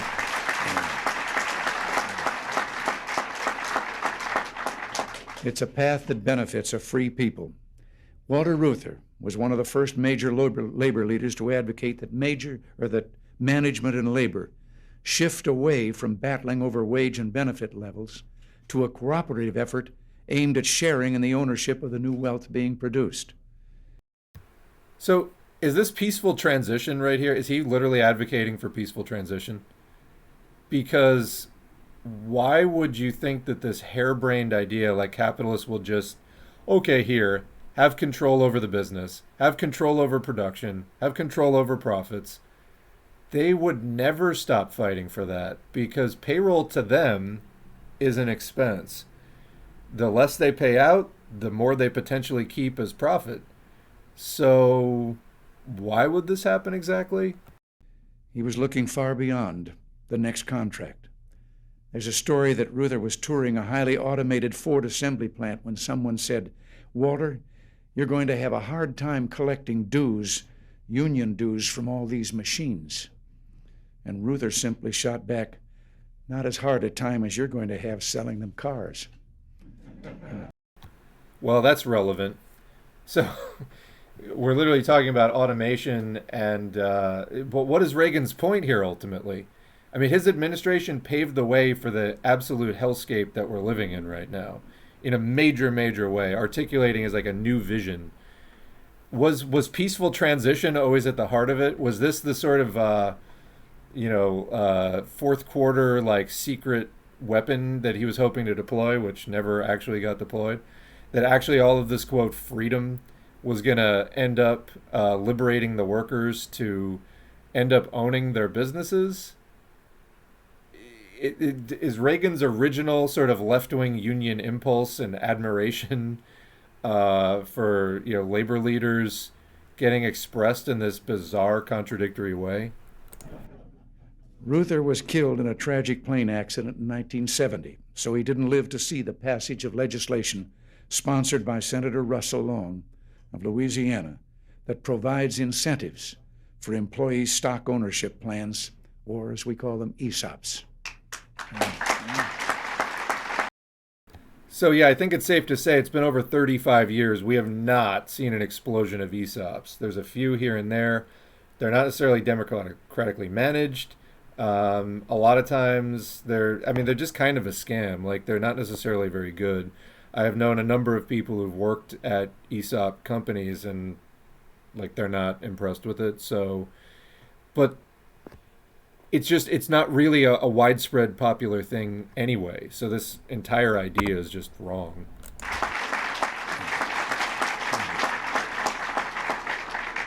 In recent years, we've witnessed medium-sized and even some large corporations being purchased in part or in whole by their employees. Weirton Steel in West Virginia, as has been mentioned, Lowe's Companies in North Carolina, the Milwaukee Journal, the Lincoln Electric Company of Cleveland, Ohio, and many others are now manned by employees who are also owners. And I want to tell you, in our own privatization efforts here, my biggest thrill was when we made a sale of a railroad and made it on a plan of sale to stock owners, to people who would be the owners of that instead of to some existing corporate management. The energy and vitality unleashed by this kind of people's capitalism, free and open markets, robust competition. People's capitalism. Is this guy like a Titoist? What's going on here? And broad-based ownership of the means of production can serve this nation well. It can also be a boon if given a chance. It's also completely counter to the nature of capitalism, which tends to consolidate over time. Cannot stress this enough. This is like an utter fantasy. You know, he's talking about the fantasy that he had flying in his little presidential plane. Very relatable story, I might add. It's just, this is the real fantasy that, oh, we're going to have the people's capitalism that somehow doesn't depend on exploitation and doesn't deepen inequality. It actually lessens inequality. Yeah, how is that exactly? This is all some fever dream out of like an age-addled brain here. To the people of the developing world. Nowhere is the potential for this greater than in Central America. Ambassador Mittendorf, I'm looking forward to examining thoroughly the recommendations in this report, especially those that deal with debt equity swaps as a method of reducing the debt burden in Central America. Members of my staff described for me the overwhelmingly positive response your task force received when it floated this idea during a visit to Central America. Can I just say to the people in the chat right now, Mittendorf and the debt swaps that he's talking about, when we catch up to this part of the chat, I'm looking for some good resources there. Debt payments can be reduced, state-owned businesses privatized and made more efficient, and employee owners. So you have it right here. This is also what happened after they brought down the USSR, was everything was privatized for pennies on the dollar, given to capitalists. And where is it now? What is the actual legacy of this? Poverty and inequality. Expanded, all as part of a mutually reinforcing plan. And that's an exciting idea. I'd like to think of it as the Mittendorf Plan for Growth and Justice.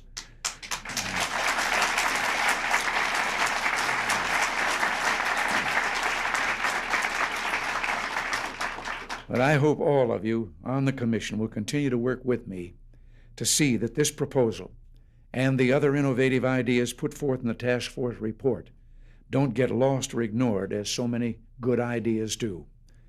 Privatization is part of our current economic Bill of Rights reform effort. If privatizing government operations is valuable for the United States with our powerful economy, how much more valuable will it be for developing economies to be freed from such burdens? I'm instructing the appropriate officials in our administration to take a close look at all of the task force's recommendations and to move on those that can be put into practice. This effort builds nicely on the foundation laid by the Kissinger Commission, the Caribbean Basin Initiative, and the Agency for International Development and the Secretary of the Treasury. I would hope that a dialogue with our friends in the region commences quickly as to how this report can be turned into economy-building action. On July 3rd, I announced our Economic Bill of Rights reform package from the steps of the Jefferson Memorial. Well, the Founding Fathers, Jefferson in particular, did not see economic and political freedom as the right only of the citizens of the United States, but the right of all people everywhere and for all time. Today, the free people of the United States and Central America face a great challenge. I mean, I hate to point out the obvious, but they did also own slaves. Continuing. I have every confidence that together we'll meet the test, and that freedom will not only survive, but triumph. The work of this task force should help bring about that triumph. Thank you all for what you're doing. God bless you all. Okay, yeah, well, it didn't. All right. Now, I said that today would probably be a long stream. I'm going to catch up with the chat now, which is going to take a while. And then we're going to do the COVID stuff, if I can get to it. Which I'm thinking we're just going to push through it. So let's do it, and we're going to do what we can do. All right, now where were we in the chat? Let's see. It was Mao who started it with Nixon, the working of China to bring down the USSR. All right. Let's see. Had a long conversation before we started recording today.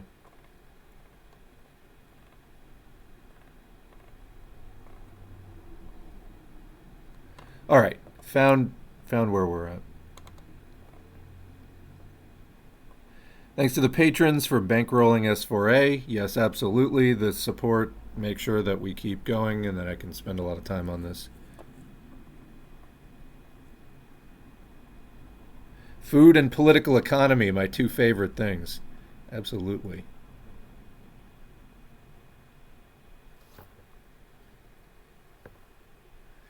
My money is on an AI-generated cooking with S4A before I get to it. I mean, it won't be as good. If somebody does do that, it definitely won't be as good. I can promise you that.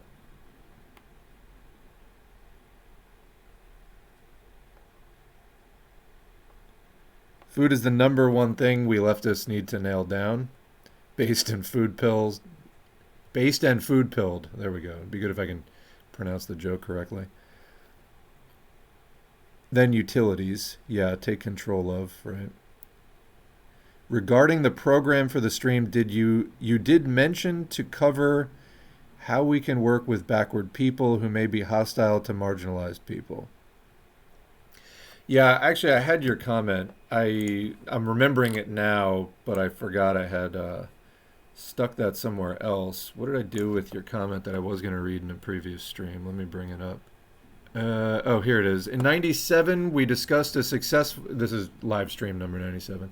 We discussed a successful union effort. One of the closing lines mentioned how their experience demonstrated that even an open communist was still able to find people where they were and push them towards organizing. How might we keep ourselves going despite difficulties, witting and unwitting, from more backward-minded or less educated people, particularly homophobic, transphobic, queerphobic, ableist, particularly when you are disabled or queer, LGBT. Yeah, and so when you're talking about union organizing specifically, that raises some specific challenges. It doesn't really come down to like usually doing specific work around that unless it's particularly a barrier to something. My answer would be there's a lot of organizing manuals that I put on the channel. Really start with those because I think your question is overly broad compared to... It's overly broad and kind of framed in hypothetical terms. Not that you're not going to encounter those things, but as far as their actual role in a union campaign... the union campaign is focused on very specific issues, not those things necessarily. Conceivably, they could play a factor, but anyway, I think that there needs to be a more focused context there. So, sorry I can't give you a better answer, but it's kind of a vague question. Interesting coffee stuff and chocolate stuff. Chocolate has toxic metal emulsifiers in them. What ones? I haven't heard of that. Really awful for us. Michael Pollan says that the majority of antioxidants consumed in the U.S. come from coffee. My personal thought is that people use coffee as a digestive aid. Yeah, and America runs on Dunkin'. Definitely people guzzle lots and lots of coffee. Yeah, I mean, there are some antioxidants that are good for you in coffee. There's also stuff that is less good about consuming lots of coffee. And there are many other places you could consume antioxidants and other beneficial compounds instead. Berries, green tea. Well, green tea has about a third of the caffeine of coffee. Um, yeah, I mean, it'd be interesting to see where the U.S. or many other countries would be if not for coffee. It's kind of the only thing that gets people through their miserable lives. And cutting it out, I mean, a lot of people make major changes in their lives. I read a book Michael Pollan wrote for Seeds of Change, and it changed me. Lol. Yeah, I mean, he raises a lot of Michael Pollan, I think, got there first in a big way with a lot of food politics topics. So he was a lot of people's introduction to it. And yeah, learning more about the food system can really change. Speaking of like commodity fetishism and not seeing the labor that goes into the products that you buy, learning more about the food system and like seeing that when you see food products, that can really change you because food is really hardwired into our brains as very, very important, and we think a lot about it. That is a good psychological analysis of why those anti-vaxxers are doing what they do. I mean, yeah, it's deflection. Like, oh, you're spreading fear. Translation, you're scaring me. Yeah, and so they lash out. But that's not going to get the problem solved, like sticking our heads in the sand and pretending it's about the vaccine when it's about the virus. Our country has spread and bred racism and fascism since its inception. Yeah, absolutely. I mean, racism can exist outside of fascism.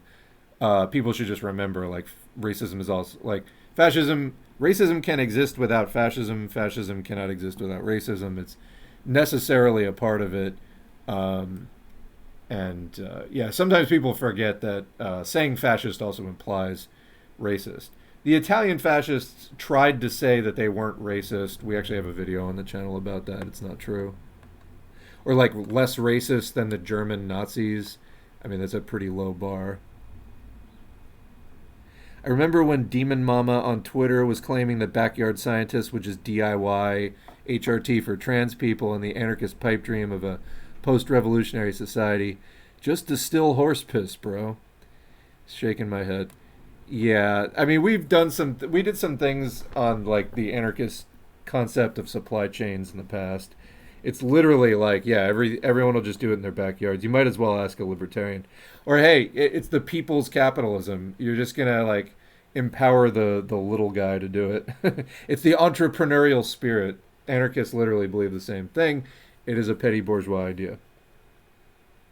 I left Twitch a while back for a bunch of reasons. One was all the, quote, leftist streamers who don't do any organizing. Yeah, don't listen to that. It's crap. I like Stephen King's books a lot, but damn, he's a huge lib. Like I said, he's massively rich. I think for like a massively rich person, he's one of the less toxic shit libs. But yeah, he could also work on that. This guy used ChatGPT to roast Stephen King. I think that is what happened, actually. Twitter is indeed a cesspool. Bongino is a ChatGPT bot. I have to throw this out there that as someone who used to listen to a lot of talk radio while delivery driving, even though I absolutely hated everything they had to say, S4A really scratches that talk radio itch in a big way.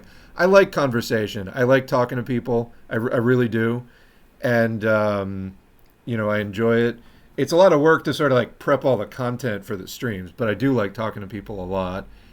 And I agree with you. I mean, it's natural for humans to want to talk to each other. It's unnatural for workplaces in the capitalist system to, penalize and be suspicious of people for just talking to each other. Very antisocial system. But yeah, I mean, I hear you. And I think there's a lot of us who do like talking and listening. Marx's birthday was last week, and I forgot about it. I hope he forgives me from communist heaven. I think he might dispute the pushback a little on the notion of communist heaven, but Marx does not exist anymore. However, if he did exist, I'm sure he would forgive you. the trans quote debate is so manufactured. I mean, by the idea that there would not be nearly as much pushback against the existence of trans people without right-wing media dumping billions of dollars into it. Yes, it is very much manufactured. Like, if you put billions of dollars into promoting acceptance and, like, understanding, you could probably get very different outcomes. We're getting the conflict-oriented outcome where just yesterday there was a story about people, there were some dudes huffing paint outside of a liquor store, and then they, being the big brain paint huffers that they are, suspected that some people had bought Bud Light and then attacked them physically. That's the point we're at with the toxicity of transphobia in this country. But again, it's because so much money is being pushed into transphobia and promoting transphobia. Just like, again, it had previously been put into Islamophobia, and just name any sort of enemy of the year that gets promoted as a scapegoat for people to stop looking at the system.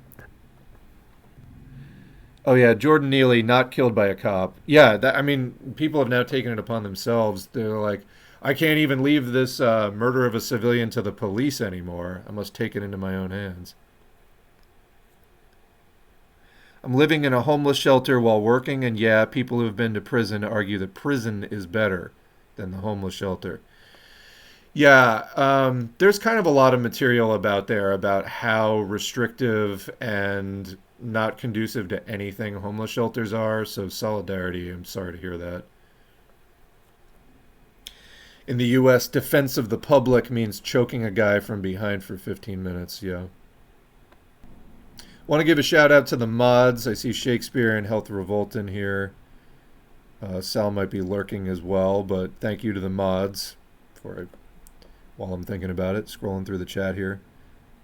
You're doing a lot of work there. Speaking of content moderators, there you go.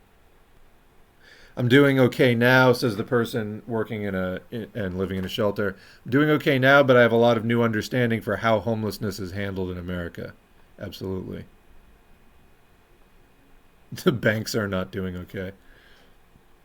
Nationalize the banks when? Well, the capitalists will nationalize the banks when they have no other recourse. So nationalization tends to happen in capitalism during times of war or other emergencies, or like when it is in the capitalist class's interest to nationalize it, basically. The society is ruled by the capitalist government, for the capitalist class, by and for the capitalist class, and they nationalize things when it's in the interest of all the capitalists to do that, rather than running it on an individual for-profit basis. There's an audio about this that's short, Socialism and Nationalization by Paul Lafargue. I would recommend. It actually puts that in context really clearly. Bitcoin, the even faker fake money. I'm Irish, so I have no gold. It was all taken by the Queen. It's really looking like the next crash is going to be a bona fide depression worse than 1929? Question mark. Could be. I mean, it's going to be bigger than 2008 for sure, which was the biggest post-war crisis. I mean, the first major post-war crisis, and we're on track for another one. In fact, they've come up with a lot of finagling to try to delay the crash that's coming up. But they can't delay it forever. I was talking to a person at the shelter about the capitalist system, and someone over here, and said it's all like a Ponzi scheme, and I don't know if there's an easier way to put it. Ponzi scheme, yeah. I mean, it's a pyramid in that there's a few wealthy people at the top. Everybody else kind of works for them in some capacity. But yeah, all the profits flow up, and then a few crumbs get put down. I don't know.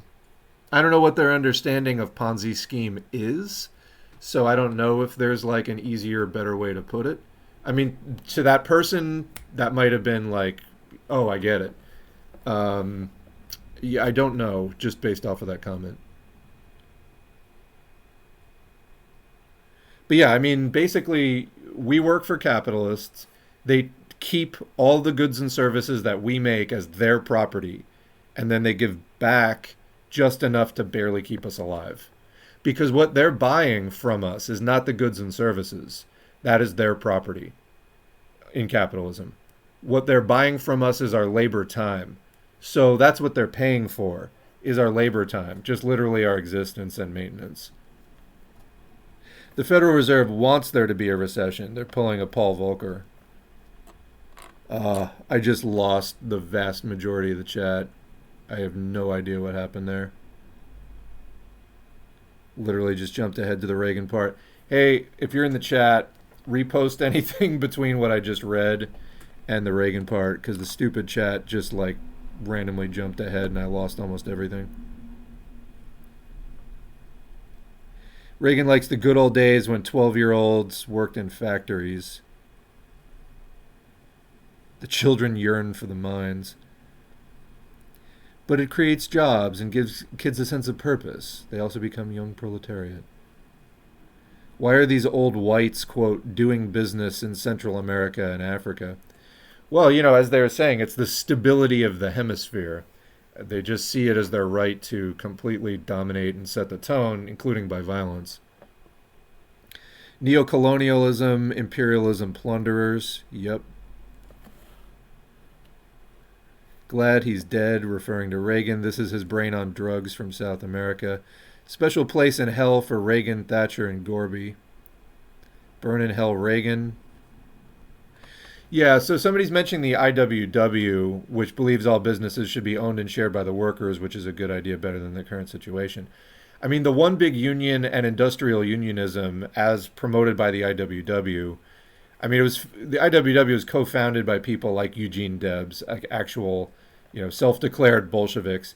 It was a very different idea than like ESOPs and sort of petty bourgeois, like I own my own business kind of things like Reagan is putting out there for sure. We discussed the IWW in some length, I think in the last stream, number 98, and how they unfortunately had a split between the socialists and the anarchists over whether to align with a party or not. It could have been more of a Marxist thing. I mean, there were Marxists who participated in its founding. Unfortunately, you know, it became more kind of anarchist and refused to work with a party and kind of has stayed that way today. Modern day fascism born right here in the USA. A vast wilderness obtained by genocide. Yeah, I know he leaves that part out. Spitting out lies. Accountability as opposed to a free-for-all. DRC have economic freedom and a lot of expensive minerals on the subject of Africa. I'm pretty sure they're developed. Bullshit. People are not happy with the Reagan clip. This is hardly different from Mussolini. He's an actor. He's reading his lines well. You know what's funny? In France, the petty bourgeois actually joined the working class in the strikes because they're at least sane enough that the free market BS, they see through the free market BS helping big business, not them. Yeah, that's the thing. Even if you're petty bourgeois today, your odds are much better of ending up a proletarian in 5 or 10 years than like making it rich. You're more likely to get ruined than like your business is going to be big and successful. He's whispering like Trump does. Reagan was a neoliberal mascot. Absolutely. I mean, this was like setting the tone for the era that we're currently living in. Nobody has undone this. Bush thought that Reagan was crazy for rejecting Keynesian economics. Obviously, those economics were just third-way reformist. Yeah, so this is, for those of you who've seen Ferris Bueller's Day Off, something DOO economics. Voodoo economics. That was what, during the debates, Bush called, the first Bush, H.W. Bush, called the trickle-down economics was voodoo economics. So this was a pretty extreme departure, Reaganomics, even from what the considerably, right-wing Republican Party was pushing at the time. Like Bush Sr. was even like speaking against it. His propaganda is hardly different from the rich defectors from North Korea. In capitalist countries, you famously don't wait for the factory to produce you a car. if it's on high demand. This sounds like straight propaganda. Reagan may be the most class-conscious president ever. That's a very good point, because what libertarianism looks like to me, which Reagan definitely embodied a lot of like the libertarian emergence. It's like Marxism, but for capitalists. Like it's a very explicitly class conscious way of trying to fight back in the class struggle against communists. It's a kind of anti-communism that is not casual. It's almost like dialectical materialism for capitalists, trying to just keep that wheel of history from advancing forward into socialism forever. And yeah, I hear what you're saying. They were very, very explicitly class conscious. I mean, and still are. The anti-communism today, there Reagan is talking about communism, because communism was much more dominant in the world at that point. So they were addressing it head on. But yeah, I think that the libertarians, like by and large, it's almost using dialectics for capitalists in a way, while obviously denying, the inevitable outcome of historical materialism. That's why it is this sort of bizarre fascist, mirror image, distorted mirror image of Marxism. Henry Ford was a Nazi sympathizer. Yes, he was. Ran a publication called The International Jew, which was obviously promoted fascist, anti-Jewish conspiracy propaganda.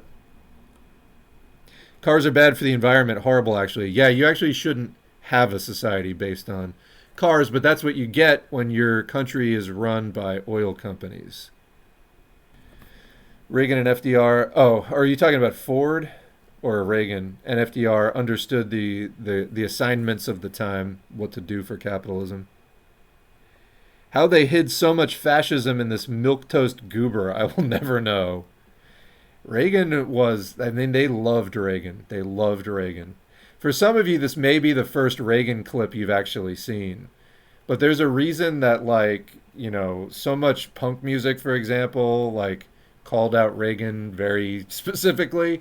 The Reagan neoliberal turn, or rather the extension of neoliberalism, which kind of started in the 70s, but really exploded and mushroomed under Reagan, was very unpopular among class-conscious people. It was a big right turn for the United States. Just as, again, under Bush and Cheney 20 years later, there was another massive right turn with the war on terror and the stuff that we were talking about earlier. So yeah, absolutely. The Eastern Bloc by the mid-'70s sort of fucked up on public transport, motivating people to own a car, especially in the big cities. Interesting. Henry Ford hated Jewish people and loved Hitler. I mean, it would certainly seem that way from the newspaper he funded, for sure. The Fordian economic model, feed them rice and oatmeal. My grandpa hates Reagan a hell of a lot. Neocolonialism at its worst. Pinochet was economic libertarian. Chile flourishes in growth. Yeah, as long as you don't care about human rights or anything but literally just the growth of capital.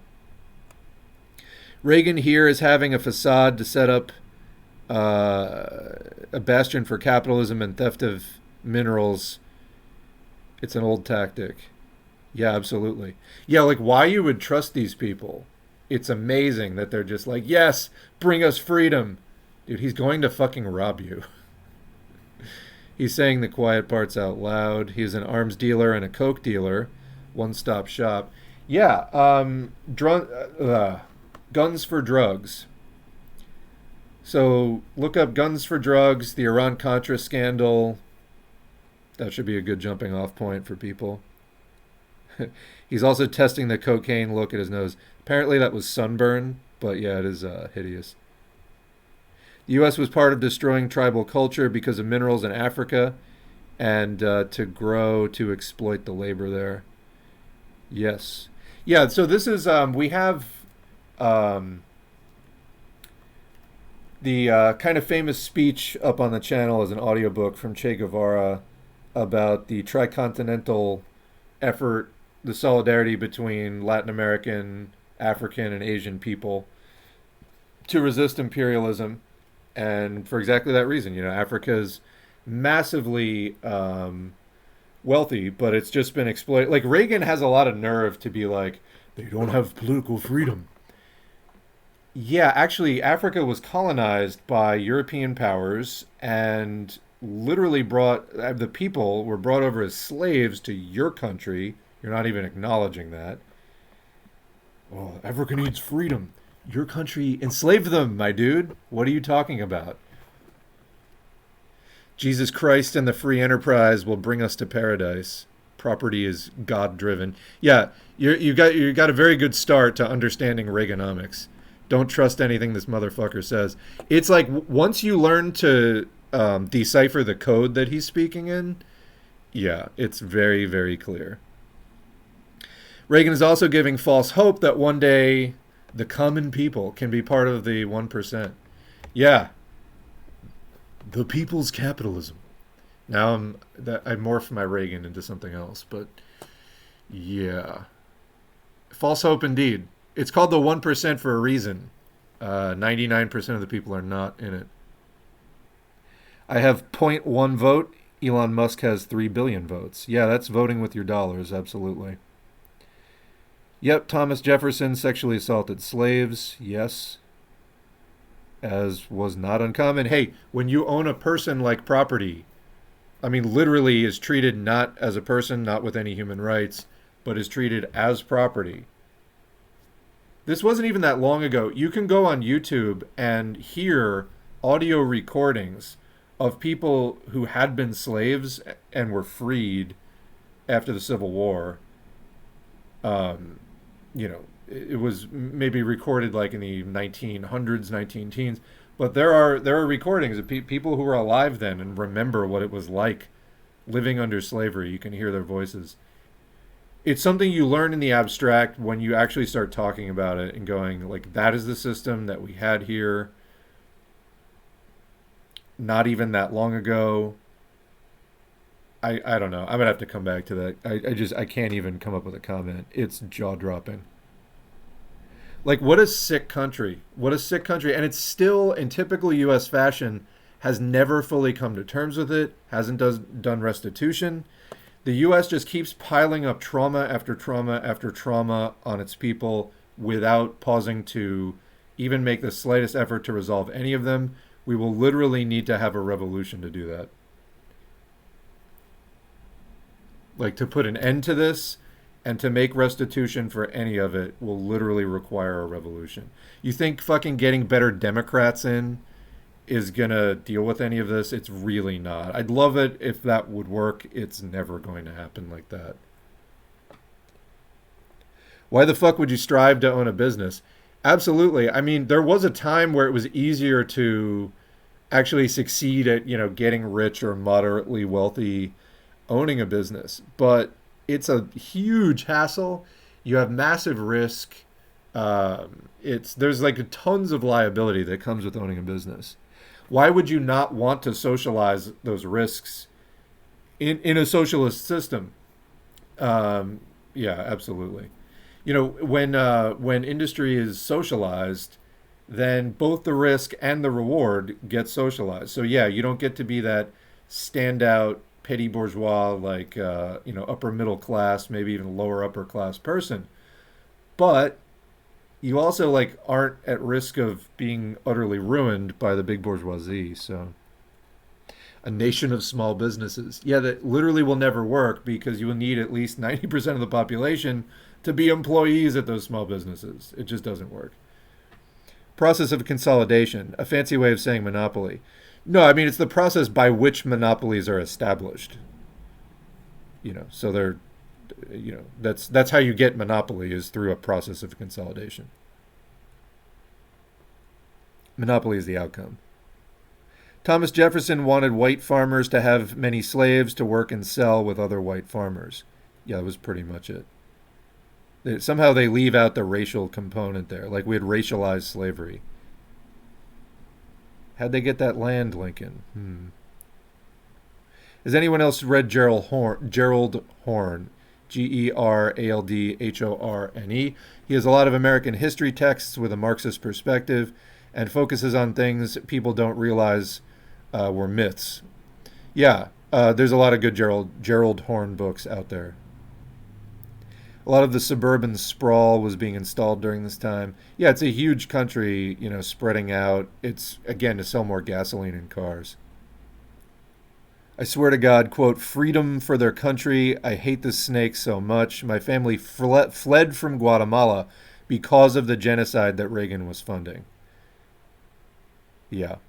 I really, really can't wait for the day when his grave is just poured over with concrete.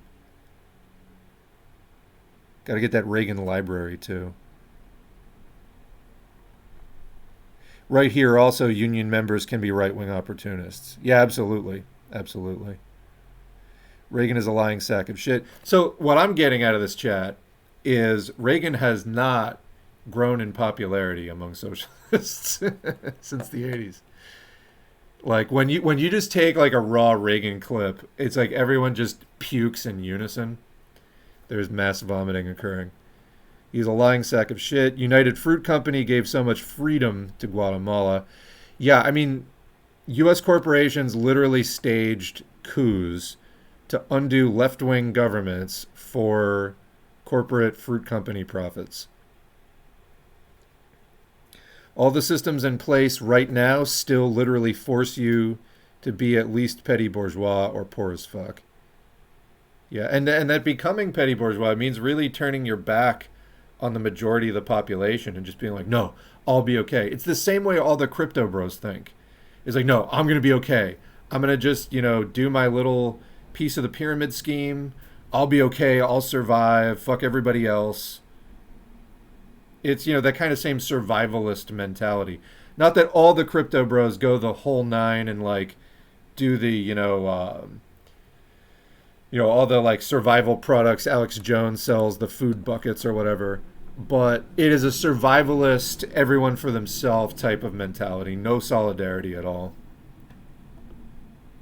And petty bourgeois, yeah, absolutely. Competitive and so on. He is a fool. Actually, now Americans hardly own homes or even have an apartment, like me.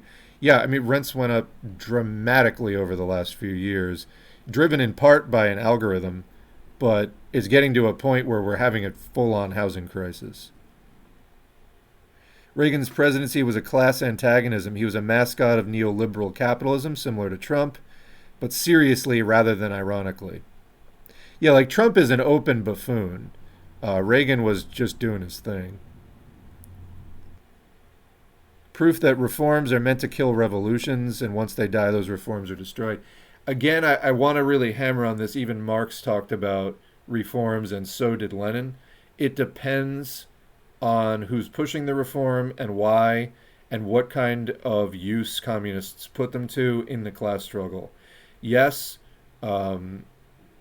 capitalists will sometimes throw concessions trying to quiet down class struggle. That does not have to be the outcome.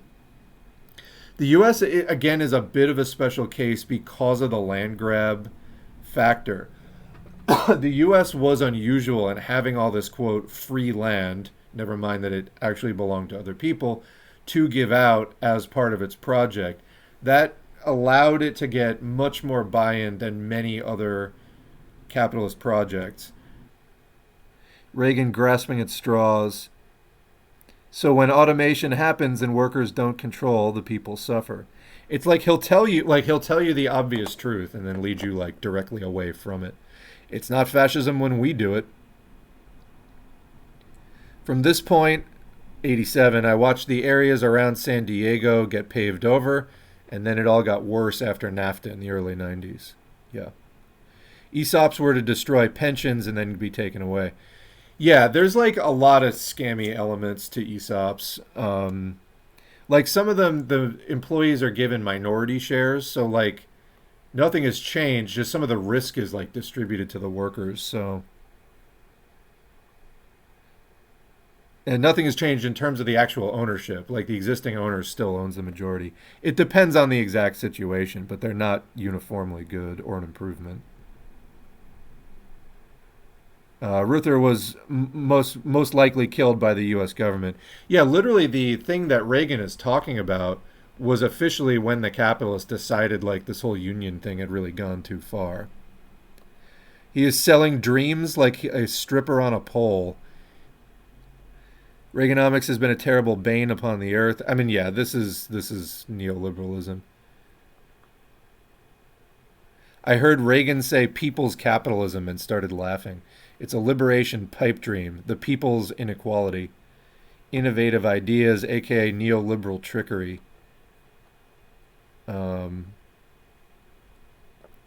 Rest in piss, Reagan. Oh, YouTube comments are awful. The right wing, I mean, there's a reason I heavily moderate comments. Technically, Jerome Powell wants to pull a Paul Volcker because he did the same thing and crashed the economy, but he lowered inflation because definitionally a recession wipes out inflation. Yeah. Volcker was also vocal about what will happen. I think he was picked as the scapegoat for the next big thing. Alan Greenspan and easy money for the rich. This is how Vox talks about it. The crisis would end, and most economists give credit for ending it to Paul Volcker, the chair of the Federal Reserve.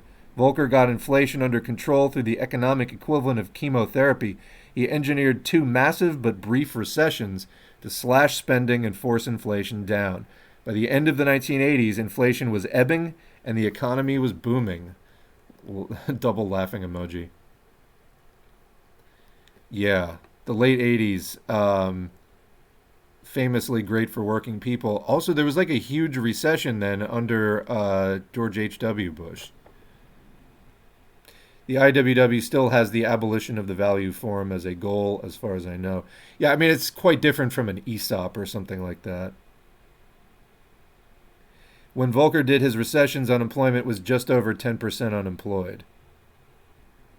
That's why everyone calls Nixon the last liberal in the 70s. So talking about the onset of neoliberalism, the move away from social democracy. That's why everyone calls Nixon the last liberal. In the 70s, when OPEC put the embargo and inflation sparked out of control, Nixon at least tried to target everyone equally by freezing prices and wages.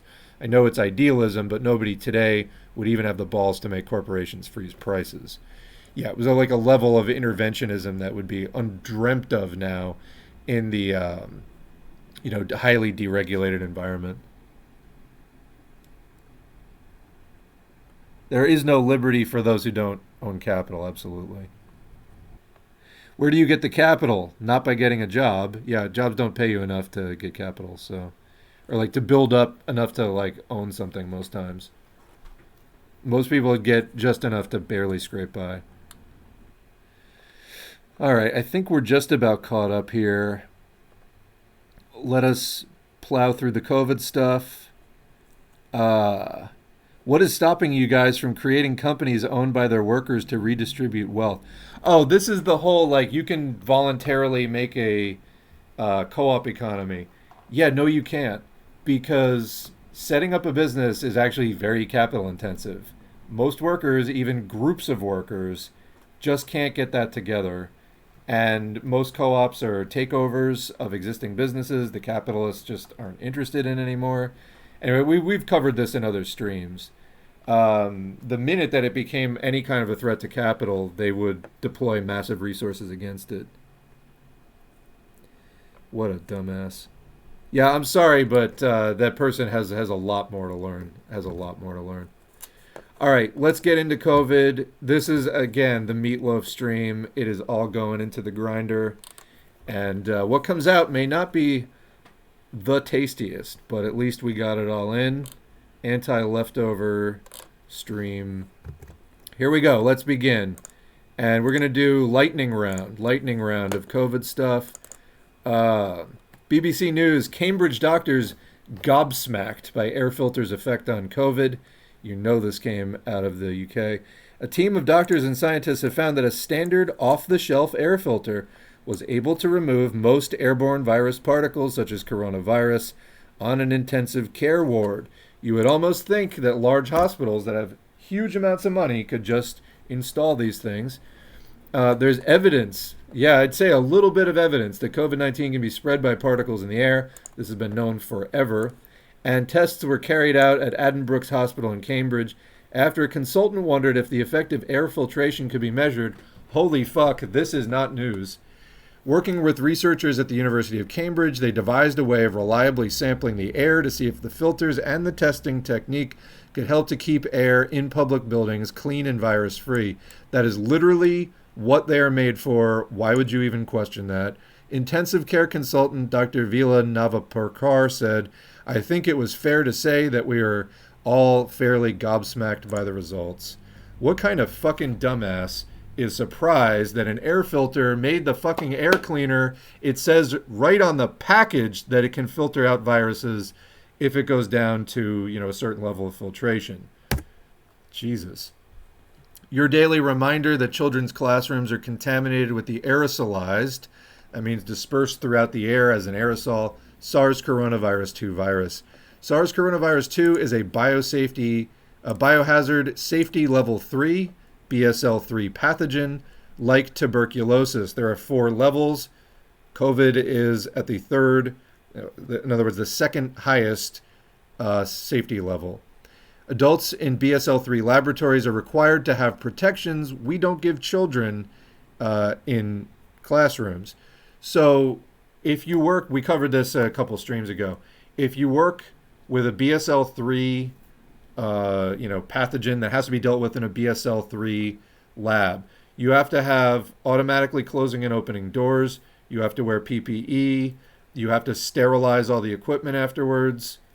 Meanwhile, we're letting it spread through elementary schools like it's nothing. And there's a close-up.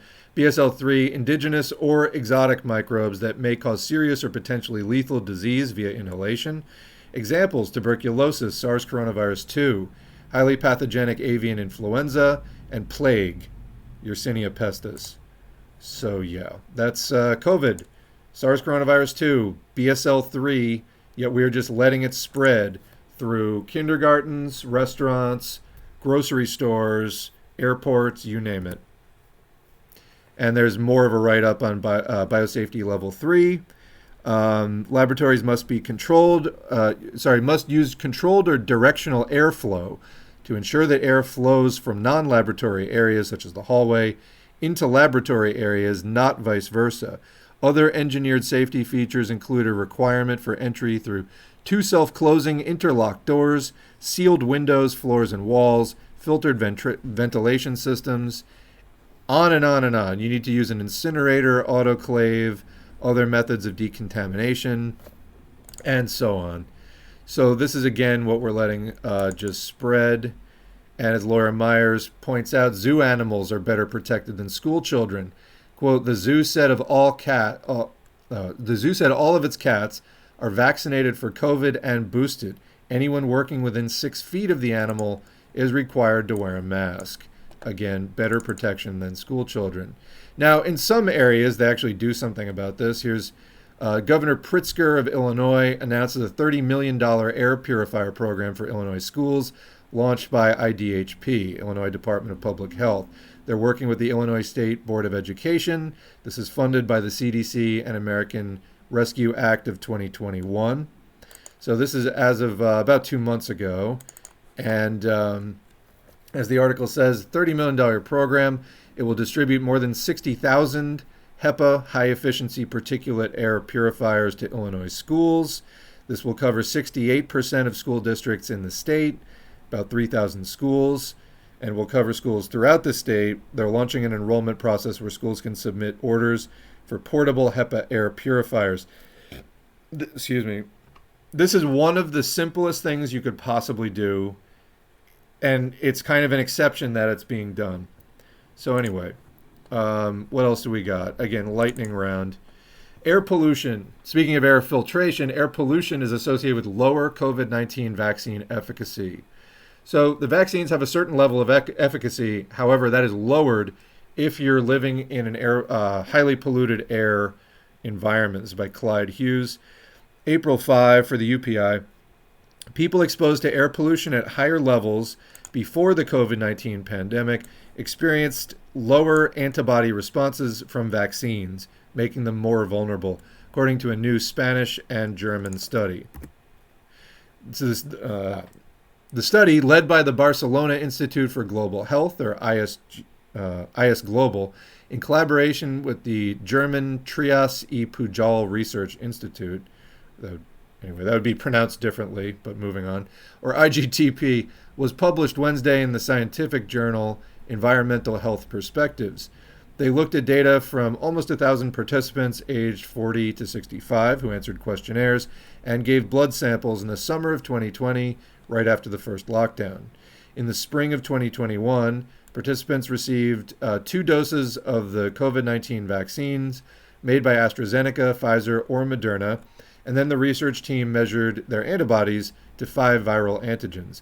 Exposure to fine particulate matter, or PM2.5, black carbon, or BC, nitrogen dioxide, NO2, and ozone, O3, was estimated for each participant based on their address before the pandemic.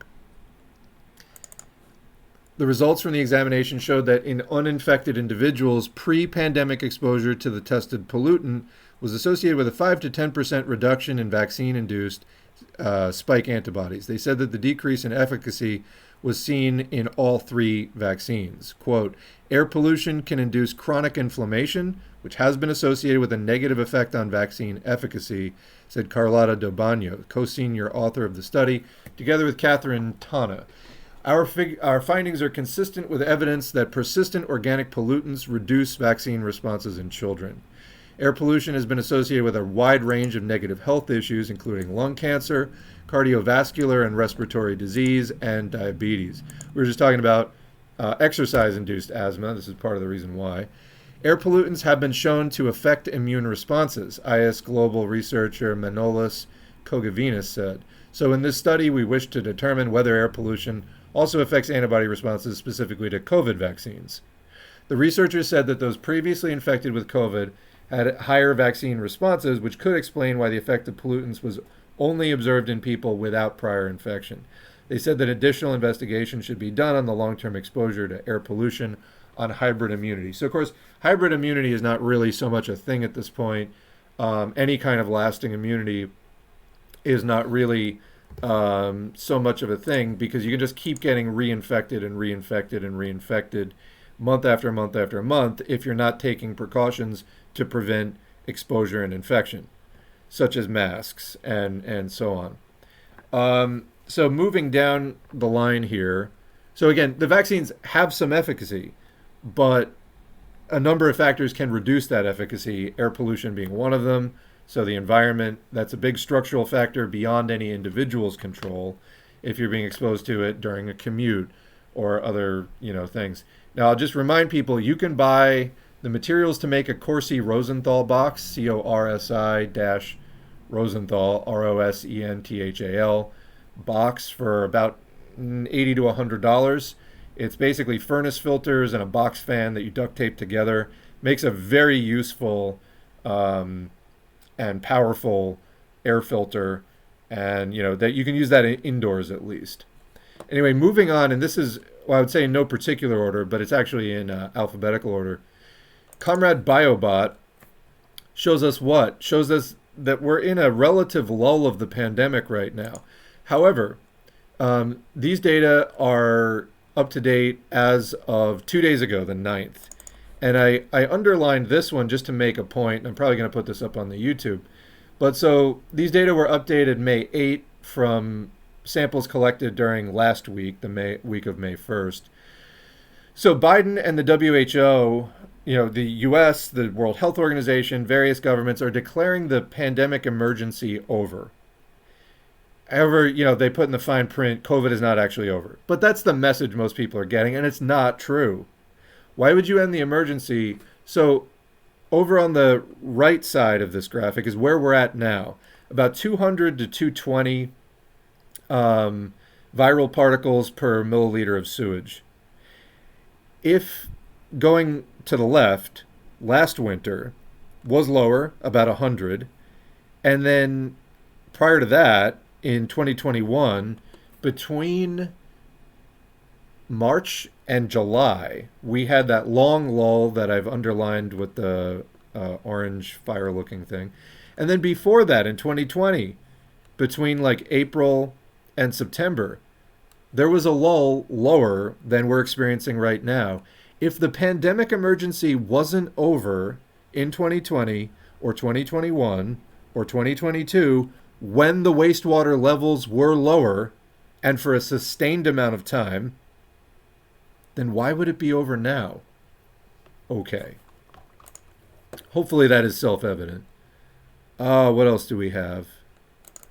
Something about the bivalent booster. Oh, yeah. So here's the post from Blake Murdoch. Preprint hasn't been fully reviewed yet, but preprint. Bivalent booster, 4% effective versus XBB infection. So the bivalent booster was developed in 2022 to combat the Omicron strains, particularly BA4 and BA5.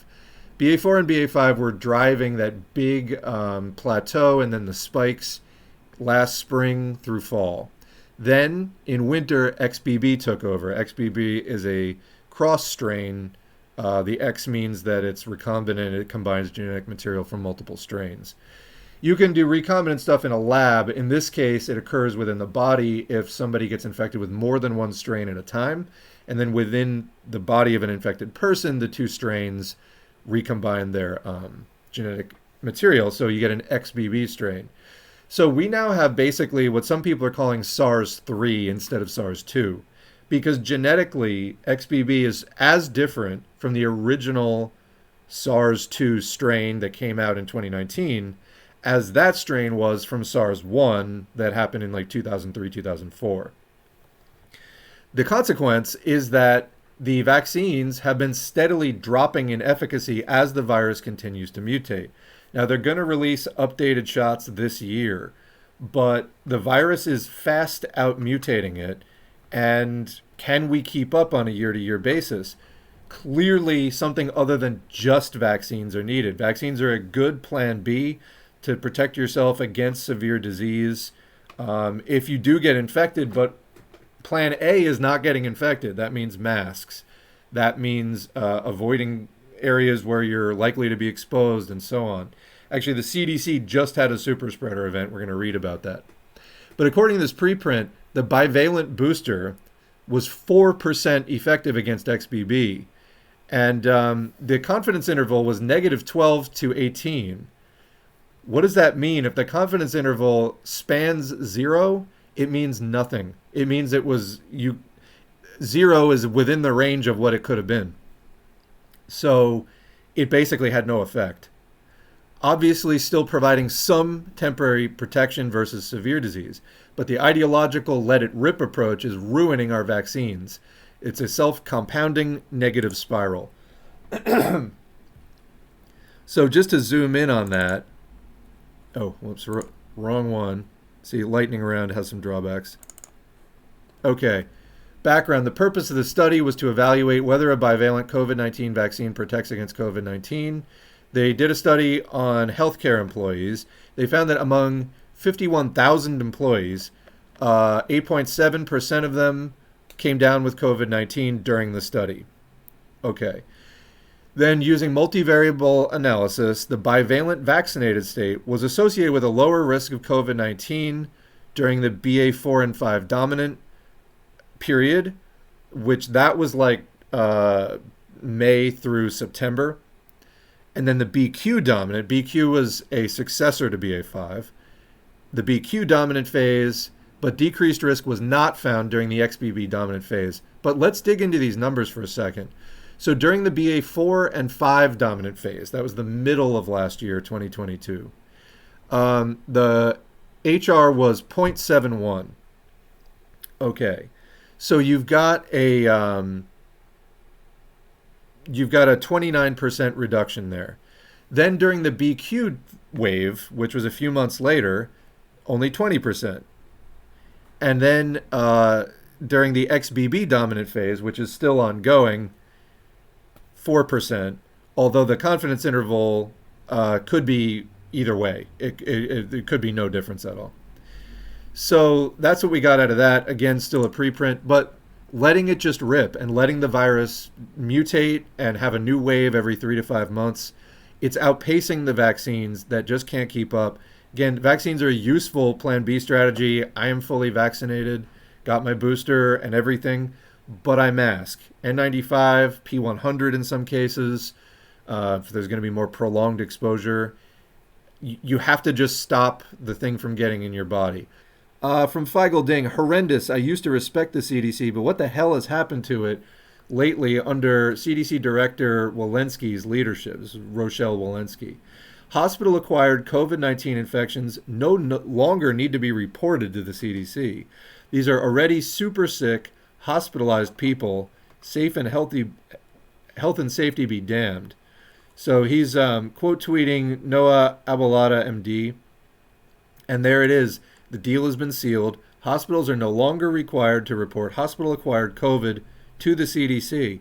I guess now hospitals can get away with infecting their own patients with SARS coronavirus 2, and the CDC does not care. So you see right down there, hospital onset is optional to report. So a lot of people get very serious COVID within the hospital. People pick up all kinds of hospital-acquired infections. This is no exception. It's a known phenomenon. The White House team approached everyone, and they can't seem to find anybody to want to run the White House pandemic response team. I mean, the people that they got in the past weren't even qualified. Jeff Zients was a vulture capitalist from Bain Capital. He knew nothing about public health, everything how to dismantle corporations and sell them for parts. Why this guy was leading the pandemic response is something of a mystery, except that this is just how the government works now. So anyway, we're seeing turnover. That's the White House pandemic czar. But also Walensky did step down. That is accurate. I had something on that in particular. So they have an interim director, and apparently, according to Scott Squires, linking to a CDC link here on the COVID main page, CDC Gov is finally recommending masks for children. Parents in schools, you can use this as a prompt to try to protect children. So there's the CDC's page, protect your child from COVID-19, the flu, and other illnesses. Under Walensky, they were bending over backwards to not mention masks. Now with Walensky out, they're talking about masks again. So are the two things connected? Let's hope whoever gets in there starts talking about masks again. All right, so another one. The first celebratory CDC conference for epidemic detectives since the pandemic. At that, so the CDC has a meeting intended to mark COVID progress, and then 10% of the people at this thing got infected. That is not a small amount of people. The CDC says the community levels of COVID are low, and yet they had their own COVID outbreak at one of their events. These are public health professionals. The public needs to see through this veil and understand that the deception that COVID remains a serious issue and is a substantial or higher transmission. So these CDC people, going and not masking and like, oh, the pandemic's over, and participating in this big scam.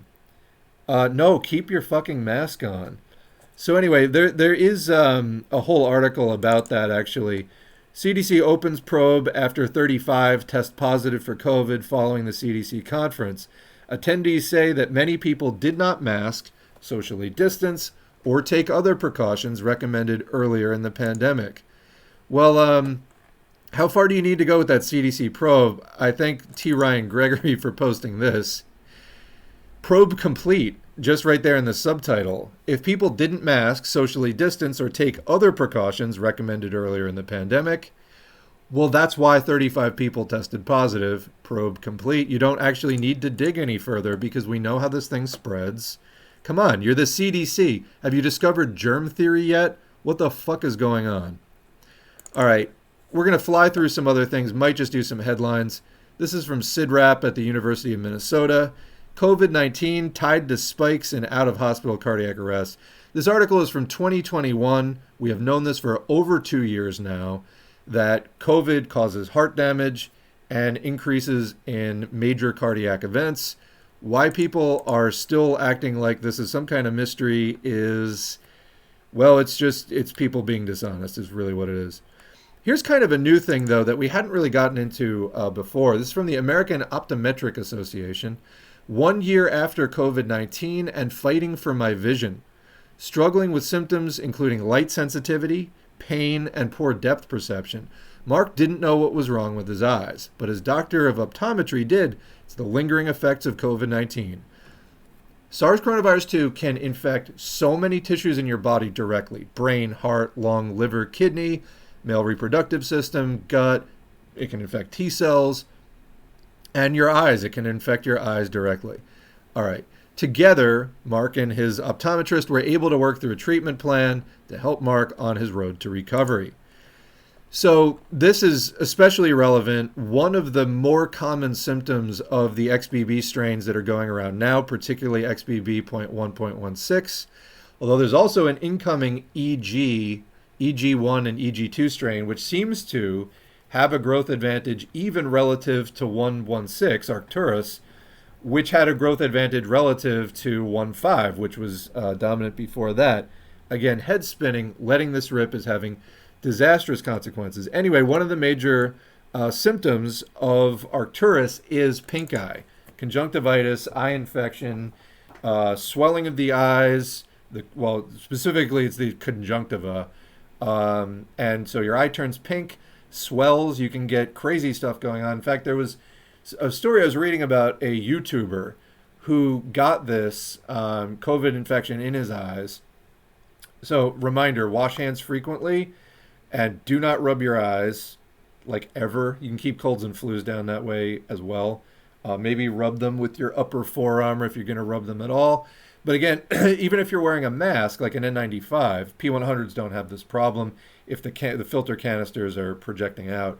But N95s, you may end up with, around the edges of the mask, around your nose and mouth and cheek area. You might want to wipe with an alcohol swab after you take the mask off, if you've been wearing it for hours. Because if you rub your face, then it could rub some of the stuff that was on the edges of the mask. You can see this if people are wearing an N95 just for dust or something, like in construction or contracting. You can end up with like a dust sort of halo around where the mask was. Well, likewise, you could end up with a virus halo as well. And then if you rub from your cheek or upper, like, bridge of your nose into your eyes, you could infect your eyes. Anyway, this YouTuber got really bad COVID eye infection, including grossness warning coming up. Basically pseudomembranes forming in the eyes. Like, they were so inflamed and there was so much crap building up underneath their eyelids. They were like swollen shut, and the eye doctor had to pull out these like pseudomembranes of infection gunk that had formed like a second eyelid under this guy's eyes. It was that bad. Anyway, serious stuff. But continuing, in March 2020, I was one of the first people diagnosed with COVID-19 in the state of Oregon. While new information is still being discovered about the disease to this day, 1 year ago, less than a week after the World Health Organization declared the pandemic, again, obviously this is an older article, but I wanted to read it because of the focus on eyes, which we really haven't done before. I was dealing with the virus and the fear of the unknown. What I thought was allergies turned into a fever, lightheadedness, blurred vision, and more. I had a severe case of COVID-19. When I was sick, getting through to the other side without being hospitalized was my only goal. Remember, hospitalization, while it can save your life, is associated with much higher odds of getting long COVID and long-term organ damage. Just because if the disease progresses to that level, it's doing real damage in your body.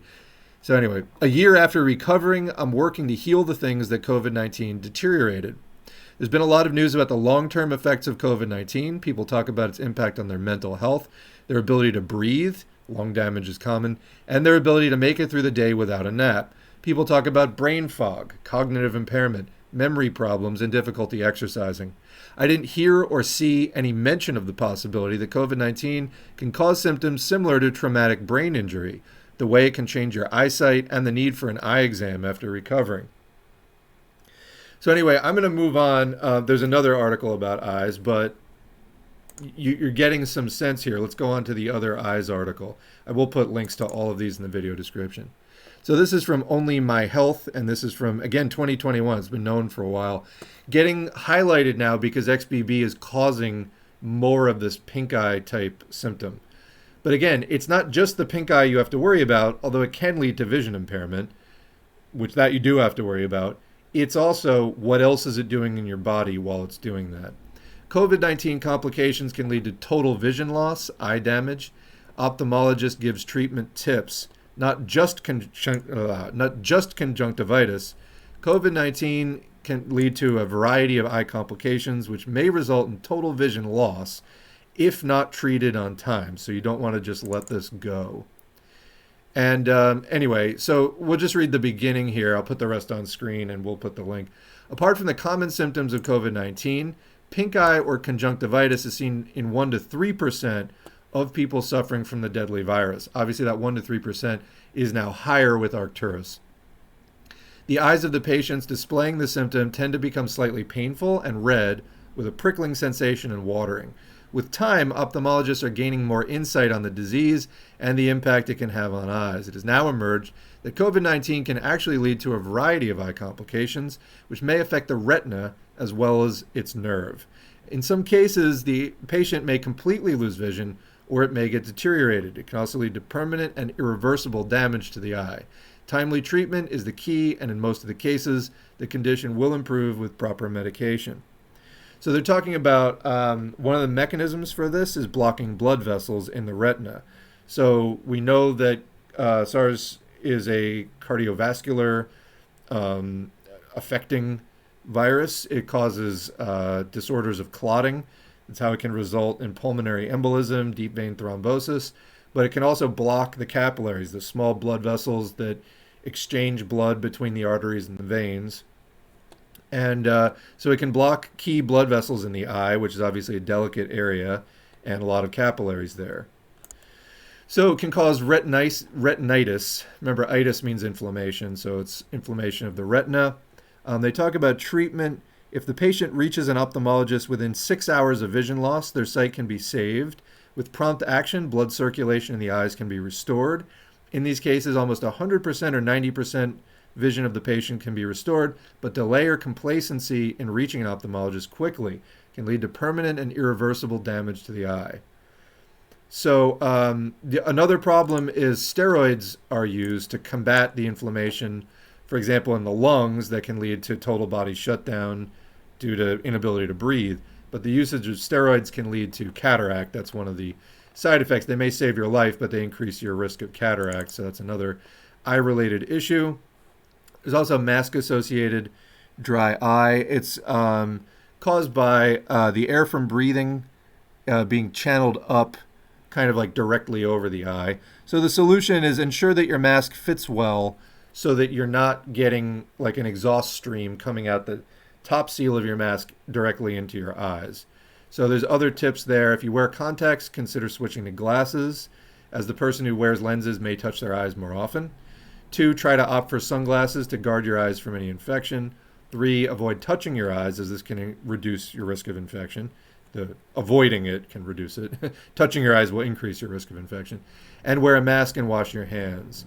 So, and aside from, the mask-associated, let's try that again. So, mask-associated dry eye is kind of like one of your smaller problems as far as having a leaky seal on your mask. If your mask is exhaling air up onto your eyes, it's also potentially bringing in virus on your inhale. So you want to watch out for that. And again, just make sure that that's not happening. You need a tightly fitting mask. So yeah, if you're getting any COVID-related eye symptoms, go see an eye doctor. That is key here, ophthalmologist, and get treated so you don't lose your vision. All right, again, continuing the lightning round. Here's another, just a quick one. Fungal infections. So fungal infections and COVID-19, the CDC is now putting up information. This is the thing that bugs people that criticize the CDC. They will acknowledge that COVID can harm your immune system and increase your risk of other diseases. Then they don't do simple things like telling people to mask. All right. So this guy, Anthony J. Leonardi, immunologist, has been very vocal about COVID's ability to harm T cells and impair immunity. So, and has got a lot of pushback on this. Turns out he was right. A while back, many people who did not know what they were talking about spoke out of turn and claimed that COVID did not increase susceptibility to fungal infection due to immune harm. The CDC now disagrees with them. So there's the CDC's page, fungal diseases and COVID-19. Highlighted sentence, COVID-19 likely increases the risk for fungal infections because of its effect on the immune system. Also because treatments for COVID, like steroids and other drugs, can weaken the body's defenses against fungi. So I don't have a screenshot, but there are stories, I think, coming out of Nevada of bad fungal infections, which are much more prevalent than normal, and people saying this is probably due to COVID-induced immune function. And again, the CDC would now agree with them that COVID can impair your immune system in a way that makes you more susceptible to fungal infection. You don't want fungal infection, in case that needs to be spelled out. All right, this was posted on the Weather Channel. Shout out to Data Report for posting this up. Weather Channel sharing some better information sometimes, even fucking being more proactive at least than the CDC. Heart attack risk soars even after mild COVID-19 infections, study finds. Now again, we looked at that earlier thing from 2021. Like, we've known this for over 2 years. It just keeps getting confirmed over and over and over again. As I was telling somebody early in the chat, you know, I've been collecting COVID stories. It's like Pee Wee Herman's foil ball on Pee Wee's Playhouse, where it's like, Pee Wee, I brought you a piece of foil for your foil ball. It's like, oh, S4A, I got you a long COVID study link, you know, and then you like roll out the ball and it's like 7 feet tall. It's like, thank you so much. I mean, it's good. We need to keep doing it, but it's like there have been so many studies about the systemic harm of COVID. We need political action on this is what we need. Here's just a quick anecdotal story. This is owner of acclaimed Ontario restaurant says he's leaving the industry due to long COVID. The owner and chef at an innovative restaurant in Ontario announced that he's selling his business and leaving the industry after battling long COVID symptoms for the past year. We did a while ago like an article, I think it was in Rolling Stone, that had many case studies of people, you know, losing their jobs, losing everything, losing their apartment, like losing whatever, because of long COVID, leaving them completely unable to do anything. So the quote from the guy, I've been facing declining health with long COVID symptoms, limiting my ability to function in the kitchen. My doctors are telling me it's time to leave the industry and tackle a radical lifestyle change or face a much shorter time here on Earth. 35 years in the industry as a chef, consultant, manager, and teacher is over for me. We're devastated to leave, but there may be an opportunity for someone younger and healthier. Thank you all. So, you know, there's an example of somebody who probably can afford to step down. For many other people, this would just result in their life getting totally upended. So here is the piece about the WHO saying that COVID-19 is no longer a global health emergency. You know, they say, to be clear, SARS coronavirus 2 exists, but it's not an emergency. But why? Like, is it somehow less severe? No, it isn't. So there's probably going to be a big wave this summer, and many people will die and be injured, and yet this won't be treated as an emergency. And though they're Trotskyists, they have been following COVID, so credit to World Socialist website. World Health Organization falsely declares end of COVID-19 public health emergency. You know, and I think this was described here. Yes, it serves to provide ex post facto justification for all capitalist governments' scrapping of anti-COVID public health measures since the emergence of the Omicron variant in November 2021. So there's that whole Omicron is mild, false, you know, just disinformative narrative. And now the WHO is just like, yeah, the emergency is over. Well, as I said before, and we'll put it back on the screen, if it wasn't over in 2020, if it wasn't over in 2021, and it wasn't over in a year ago, when the wastewater levels were much lower, there was less COVID, SARS coronavirus 2 circulating, then why is it over now when it's literally at double those levels and not showing any signs of dropping below that?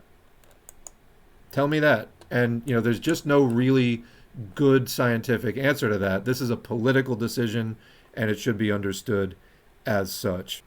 The People's CDC, who I linked to through the YouTube channel, when the CDC announced it was doing its own internal review in spring of 2022, We launched a people's review of the CDC. Here's a thread of some of our findings. We reviewed over 200 journal articles, government reports, news articles, and white papers, and surveyed nearly 500 public health experts and community leaders. We found there were too many dead and too many left behind.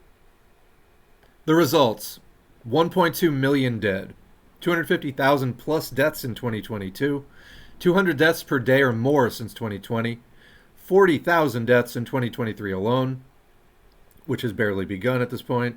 Again, they posted this April 19. 36 million impacted by long COVID, 4 to 5 million unable to work due to long COVID. Indigenous, Black, Latinx adults twice as likely to die. 270,000 children have lost a caregiver. Black children were 2.7 times more likely to die than white children. So again, the racial disparities here, it's why we need to do intersectional analysis. The CDC's mandate is control and prevent disease. Instead, the CDC has repeatedly prioritized business and political interests, contradicting its own science. Example of the Delta CEO asking the CDC to cut quarantine times, which resulted in changes to the CDC's recommendations on the isolation period. CDC should base guidance on its own science, not what the fucking Delta CEO says. So there's one finding. The CDC's community levels map downplays the risks of transmission. So the all green map creates the false idea that COVID is no longer a problem. So this is what they did in early 2022. They replaced the much more alarming looking right map with the one on the left, which has completely different standards. They literally just raised the threshold of what counts as serious. They also geared things towards whether hospitals have enough open beds to treat people or not. But guess what? You don't change seatbelt policy based on the number of beds in the ER because it suddenly becomes okay for people to, continuing off of traffic accidents, have car accidents without a seatbelt on. No, this is not how we do public health. Like, that's just a basic thing. All right. So this is the puppies and rain dogs map that we talked about last year. Just makes everything look good. Yes, I did say it that way on purpose. Inside joke. CDC downplays airborne transmission, emphasizing hand hygiene rather than masks. We demand clear messaging on airborne transmission, masks, and clear indoor air using good ventilation and, of course, filtration as well. CDC downplays long COVID instead of warning that everyone's at risk. Multiple studies demonstrate that each additional COVID infection increases the risks of hospitalization, death, and long COVID, even for vaccinated people. Long COVID is a varied array of chronic and often disabling conditions which can follow even mild COVID infections.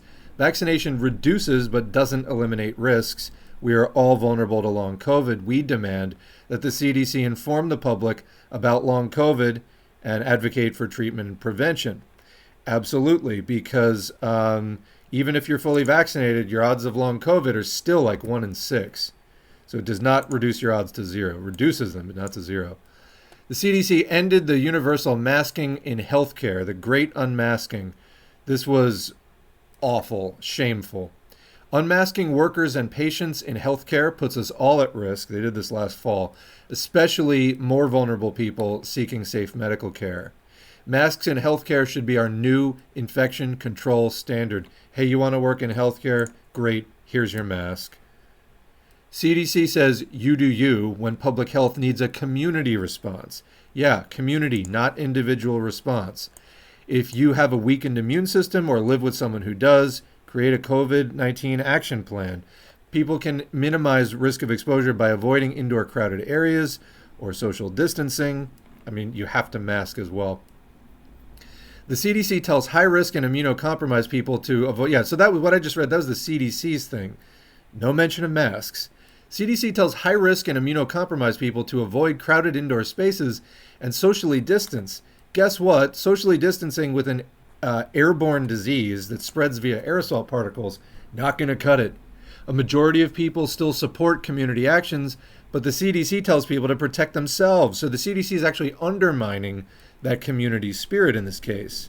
You can't protect yourself against an airborne virus alone.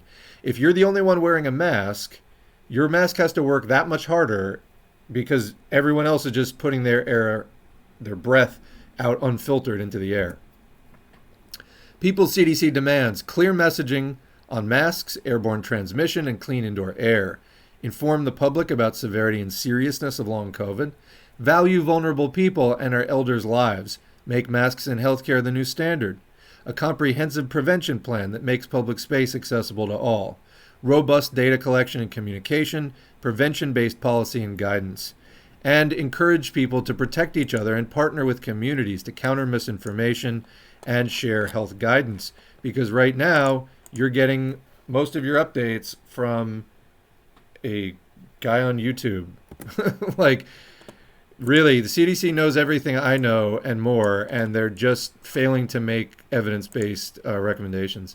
We deserve a society that takes care of everybody. We can still have it. Because of generations of inequity, the pandemic's impacts in the U.S. continue to be concentrated among communities of color, poor and disabled people, and our elders. This is unacceptable. We need a resilient public health infrastructure to end this pandemic and prevent the next ones. Pandemic policies were an unprecedented expansion of our social safety net and should be broadened and made permanent. If you want the full report, these were just the infographics, go to peoplescdc.org/external review, and there's a link there. This massive project was undertaken with the invaluable work and support of @Marked by COVID, @COVID Safe Campus, @U of O_07050, 07050. Say that again, 07050. Keep wanting to say the O. @Long COVID Network, NETWK, and @Prep the World on Twitter. People CDC is @People's CDC on Twitter. We thank them, the survey participants, and numerous volunteers for their efforts in creating this report. Hey, the meatloaf is done. Let's go back to the chat and close out this monster of a stream. I may have to take some of the chat to go, but yeah. I mostly use SoundCloud at work, so YouTube comments don't harm me. Yeah, there's like just way less traffic on SoundCloud in general. Some discussion of genocide sort of amongst the chat. If all the vaccine stuff is confusing, the easiest solution is to wear a great mask and carry a personal air purifier if you can. My hot take is that Biden's COVID policies have been so disastrous, I don't know how an open anti-vaxxer like RFK could make things worse, even if he wanted to. I mean, validating the kind of anti-intellectualism and anti-science sentiment would make things worse. I hear you, though, that practically the policies are already awful. Yeah, I mean, like, don't underestimate these people to make things worse. As the next commenter says, they could promote things like COVID parties, you know, like they would do with chickenpox. COVID is not chickenpox, though. That would be worse. No, Biden and company have not explicitly been promoting, like, get COVID. You know what I mean? They could actually start promoting that. That would actually be worse. Like, Biden is promoting policies that will get people infected, but they're not saying to get infected. You know, and yes, I think there is a difference there. It's still way below what we actually need. All right, that is it for our stream. We are going to wrap up for today. Very long stream. And yeah, I don't know what else to say. I am tired from multiple hours of reading things. And again, a disorganized stream because I really was just trying to catch up on some odds and ends that I had building up. Next stream is number 100. We'll be doing some special features for that. In the meantime, thanks to everybody who showed up for the chat today. I'm sorry so much of the chat got lost. This is one of the reasons why posting a ton in the chat is not a great idea, because it's that much harder for me to catch up with it. Anyway, it is what it is, and we made it work. But thanks again, and signing out for now.